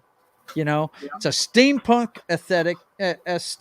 They're both veterans of a war, kind of like World War I, and it took place on her home island. And the Pack is the name of the a group that won the war. And Orlando Bloom's a detective. Uh-oh. And you're a fan of her, right? I think I've seen her on some of your thumbnails. Oh, yeah. Cara Delevingne? Oh, yeah. I'm a big fan. Big fan. Hail, boys. Yeah, hail to you, Pope. It's good to see you, man. I love this show, and not because she's in it, but that's initially what drew me to that show. But man, I tell you what, if you like fantasy stories, that's a great one, dude. It really is. It's a whodunit, but it's got a bunch of subplots that aren't boring. You know what I mean? You're invested in them. Have you watched it, John? Have you watched the first season of it? Yeah. I dug it, man. I thought it was fantastic. I haven't started second season yet, but yeah, the second season just dropped last week, and I'm just dying to watch it. Number 8 is Extraordinary. I've never heard of that show. Never heard of it. It says amiable and cleverly constructed, Extraordinary grounds the fantastical and makes it all the more accessible and thrilling as a result. I don't even know what that's about. It's on Hulu, apparently. The Snow Girl, that's another one. I have no idea what that is. The Order. Is that a Korean thing? Snow Girl? Yeah. The names don't look too Korean to me. If they look anything, it's Hispanic or Italian. One of the two. Let's see. Let's see what it says here. Does it have a synopsis, maybe? Crime drama. Mystery thriller. That's what it says. The Snow Girl. I'll have to check that out. Okay, that's number 7. Number 6 is The Order. That's another one I've never heard of. Poker Face is at number 5. Picard season 3 is at number 4. Red Rose. Don't know what that is. Grappling intelligently with an array of timely themes, Red Rose is the rare tech-driven thriller that seems to truly understand the terror of the digital age. Whoa. Who's putting that out? They lost me at timely themes. You guys got to tell me when I don't have my graphics up there. I'm sitting there looking at this and you guys don't even see it. Timely themes. Let's see. Does it tell us where it's coming on at? BBC. It's BBC. Huh. Okay. All right. And the next one is You. I've never heard of that one. And it's all over these lists. The hunter becomes the prey in You's London set fourth season, which shows somewhere as this premise begins to outlive its believability. Okay. Is that one on BBC as well? It says it's London. No, it's on Netflix. Netflix. You.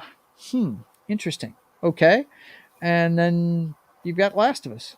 So there you go. That's what's hot on the streaming services now. Which one do you guys think are coming out on top on the streaming wars?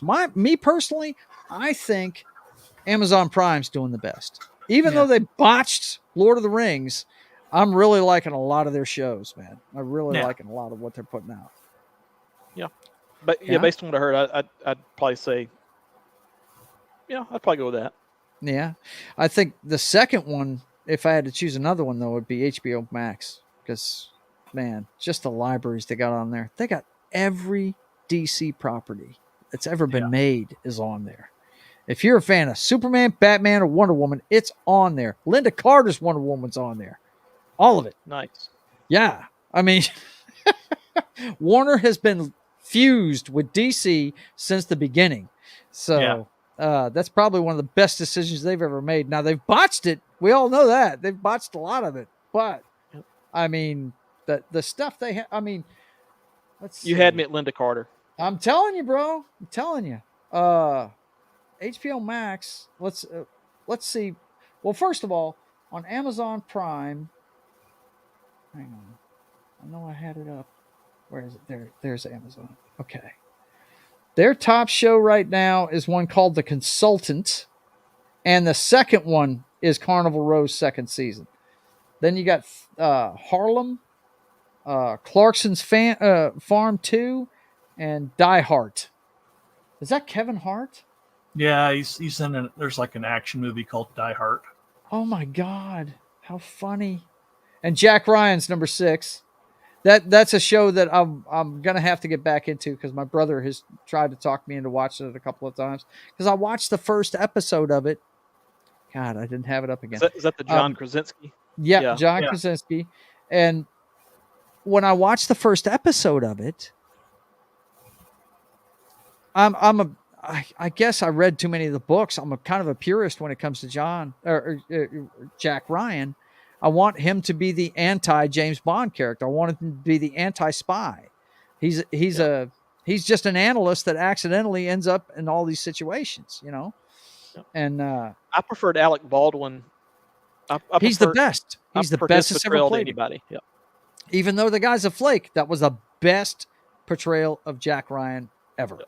I mean, it's hard to believe that Harrison Ford wouldn't want to get in a fight. Right. You know what I mean? Yeah. We try to avoid a fight, right? And to me, Ben Affleck was maybe the worst. Jack Ryan. He probably was. Yeah. There's been at least 4 of them. Yeah, that's the 4 straight out of the novels. Now they've also made Shadow Recruit with Chris Pine, which I actually enjoyed. Well, that's 5 as far as actors. Yeah. I know Harrison Ford did a couple, but if you count John Krasinski, that's at least 5 actors. That's interesting. Yeah. Mm-hmm. Yeah, he's kind of like he's turned out to be a James Bond type character where you can tell several stories with him, and he's always married, right? He's always got the kid. He's got about a teddy bear for, right? Right. And if you haven't seen Shadow Recruit, that's a good one. It's got Costner in it. He's the guy that recruited him into the CIA, right? And it's pretty good. Have you seen that one, John? Shadow Recruit with with Pine in it. Yeah. Of course, it's got one of my favorite chicks ever playing his wife too. Keira Knightley plays his wife in that one too. Nice. And it's early. It's before they're married. He gets recruited before they're married. They're dating at the time. Yeah, it's it's a good movie, man. Doesn't she? I think she actually gets involved in the mission somehow. Doesn't she have to play I've only a seen role it in it? once, so I can't remember exactly, but yeah. Let's see. By the way, I was on a work call last week. Yeah. With it was like a company wide call, and there were probably 1,500 people on the call. Mm-hmm. One of my coworkers talked about how he lived in like 5 minutes away from the CIA in Virginia. I'm like, yeah, you might not want to tell 1,500. You might not want to tell people that. Yeah. Right? Oh my God. Okay, let me see if I can pull this up real quick because E. Clay Thomas says that he watches more Paramount Plus than anything. What are you watching on Paramount Plus, E. Clay? Let me know because their originals just don't look too hyped to me. It must be the library, huh? Movies and stuff. Now, is everything Star Trek on there? Because at one point I heard they had moved some of the maybe the original series off there, or at least a couple of the series off there, and like they've kind of played a little bit of cat and mouse with those.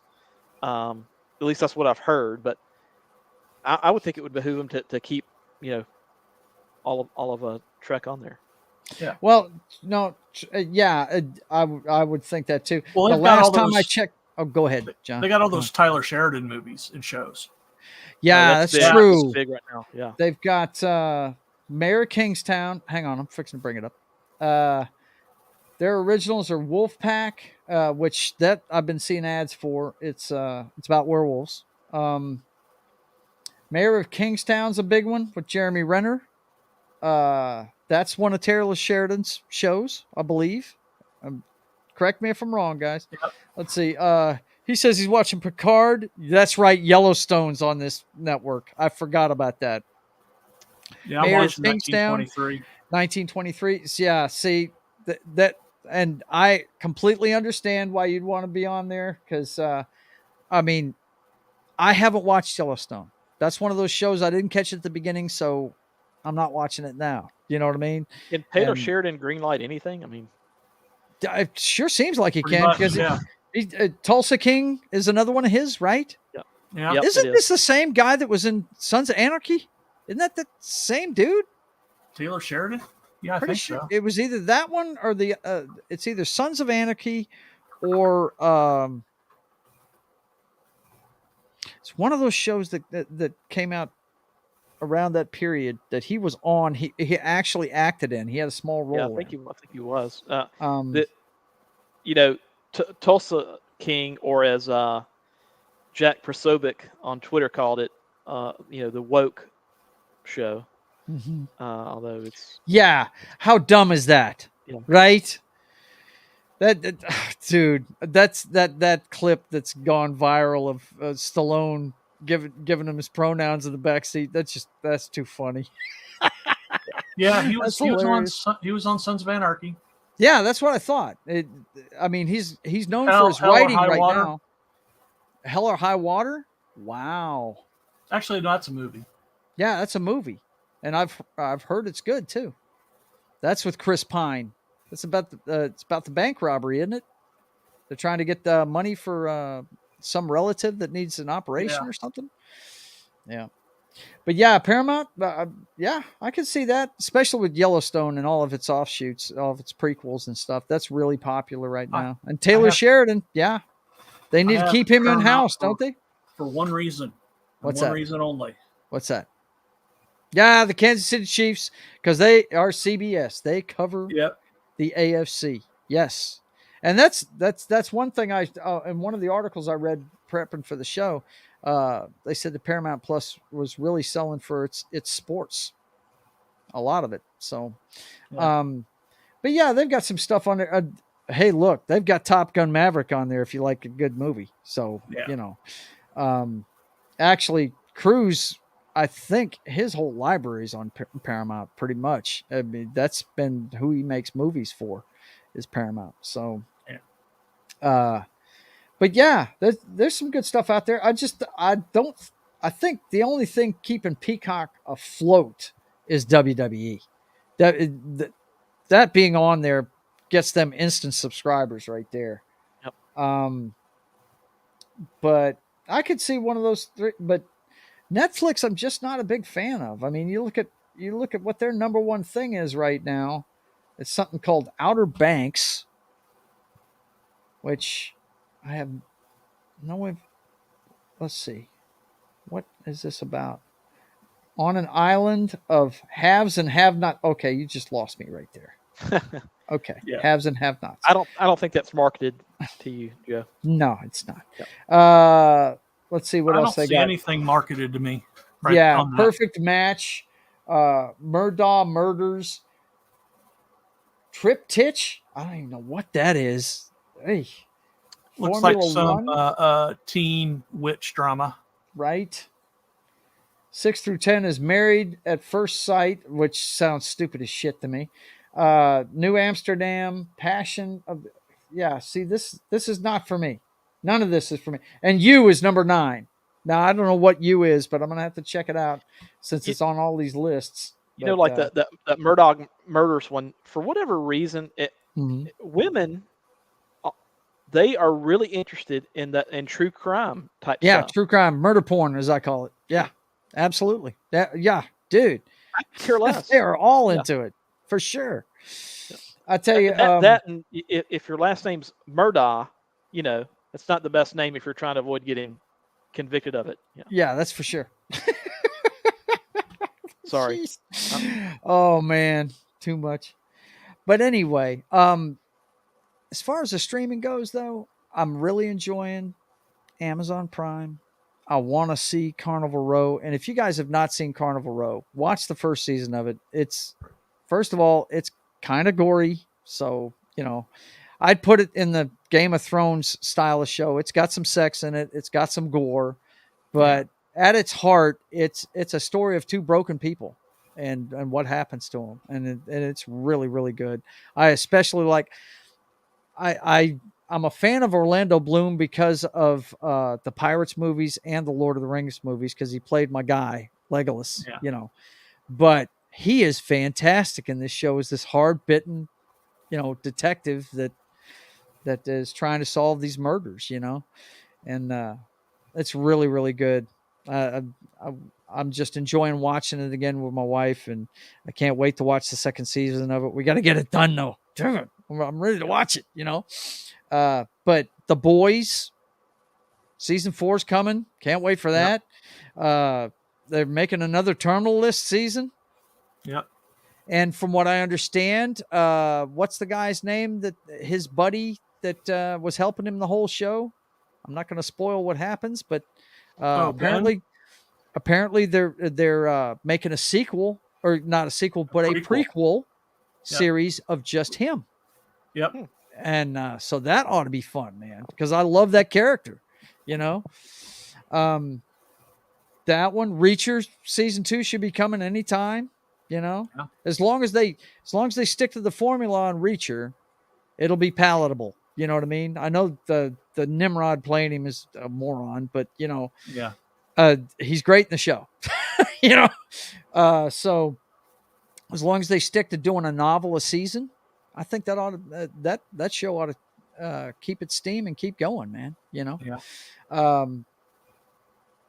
as far as the streaming wars go, I don't know.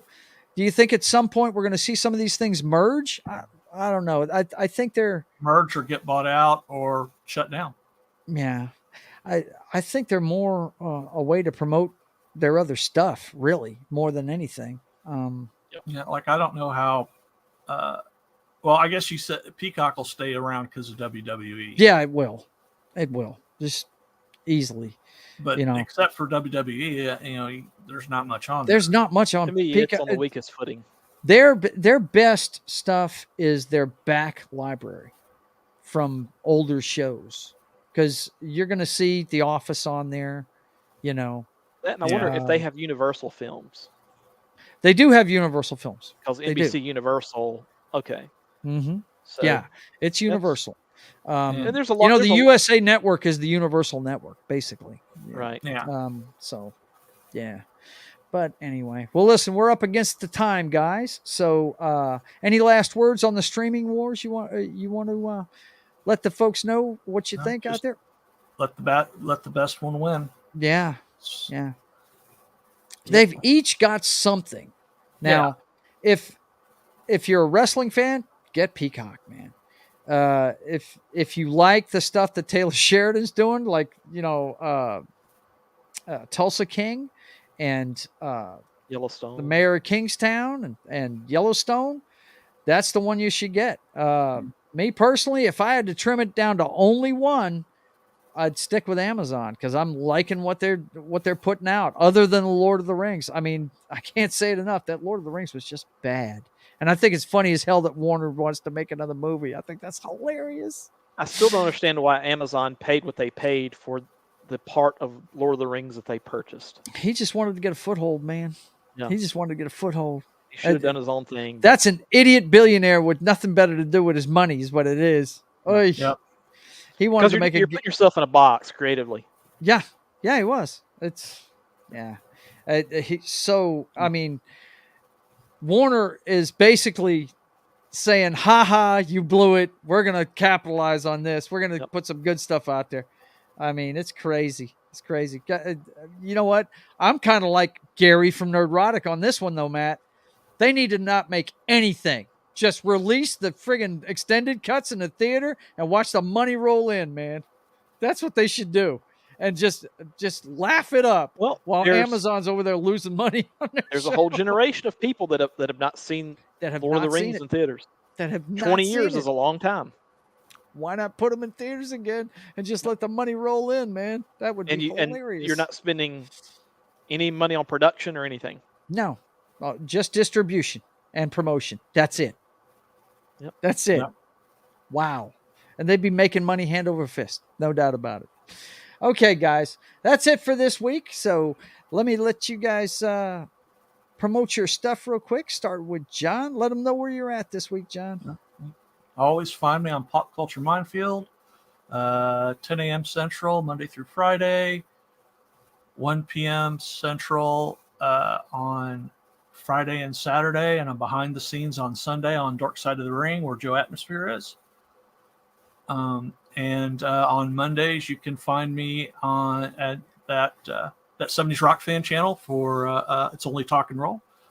We got next week. This upcoming show is the Death Wish movies. Yes. And you can find me here. All right. Thanks, John. I appreciate you coming by, man. Matt, let them know where they can find you on Twitter, buddy.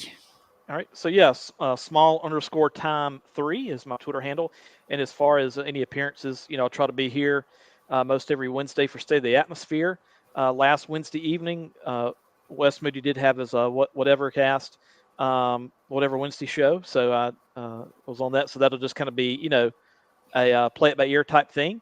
And I did get to appear on Culture Casino, did a member stream yesterday that I got to appear on, and that was interesting. So I always try to be a supporter of Culture Casino and Sporking News Podcast. Those are the two main channels that I've been a member of. But yeah, you can pretty much catch me hanging out in the chat on a lot of different shows, and just want everybody to support Joe and support Das Wolfen and John. I hope everything goes well next week. I really do. Oh, thank you. All right, man. Thanks a lot, man. I'm going to have to look at the Culture, see what his pay tiers are, because I didn't know he was doing member streams now. I might have to do that. He tries to do it once a month. Yep. That's why I started. They're never at a good time for me. That's the problem. Now, really? Cultures are private, so I think only members can watch them. Even Yeah. Right. I got you. Comics does his public, so yeah, that's why I joined Comics, was to be able to get on and start networking with people. Yep. When either I way, first got on here. Good networking regardless. Yeah, absolutely. But I love Culture to death. I don't know if I ever told you the story, but I met him in Dallas, and I actually him and Brahma were like guarding this table all night so we'd have a place to hang out because it got really packed in there. And I always tell people I guarded Culture Casino's gear all night because he brought a lot of video equipment and stuff. He's got some nice toys he likes to bring around. He was talking about it last night, how he was taking all kinds of shit to Vegas with him. So, man who knows something about every topic in humanity. Yes, he does. He's great. I hear his DIY stuff's pretty cool. Let's see. Eclay says Culture's member streams must be the best kept secret on the internet because I never hear about them until a few days later. Super secret. A super secret society. It's more secret than the Illuminati, boys and girls. All right. So let me let you know what's going on with the channel. Of course, tomorrow night, my brother and I will be back. I'm sorry I've been off a little bit, guys, but my kids were in town and I want to spend some time with them. So I'm sure you can understand. Our next episode will be tomorrow night at 6:30 Central, 7:30 Eastern. That's me and my brother going through the headlines of today. That's what we call the Matrix, and letting you know what's going behind the scenes of that. And then, of course, you can watch me create my comic book every Saturday afternoon with Sketching the Privateer. Me and Justifier Jim get started about 1:30 Central, 2:30 Eastern, and we go for about an hour before I have to go to work. And then Sunday, we do Dork Side of the Ring. John produces it for us, and we talk about everything wrestling. I even have a part on there called State of the Apron, where I let you guys know what's going on in the minor leagues of wrestling. And that comes your way via Pop Culture Minefield's channel, and you can listen to it on KGRA Digital Broadcasting as well. And that's every Sunday afternoon at 1 p.m. Central, 2 p.m. Eastern. And this one here, I think I'm going to change to probably start doing it tonight. I think I'm going to start tonight with Papa Joe Gamer After Dark, because I can't get on there on Sundays, man. I'm so busy on Sundays, so tired by 9 o'clock at night when I usually do this that I just can't. I can't stay up long enough. I'm getting old, guys. That's why I'm Papa Joe Gamer. So we're probably going to move this to tonight. I don't know if I'll do it tonight or next week, but that one's going to move. But I'm going to definitely try and keep doing it because that's when I get to play my video games.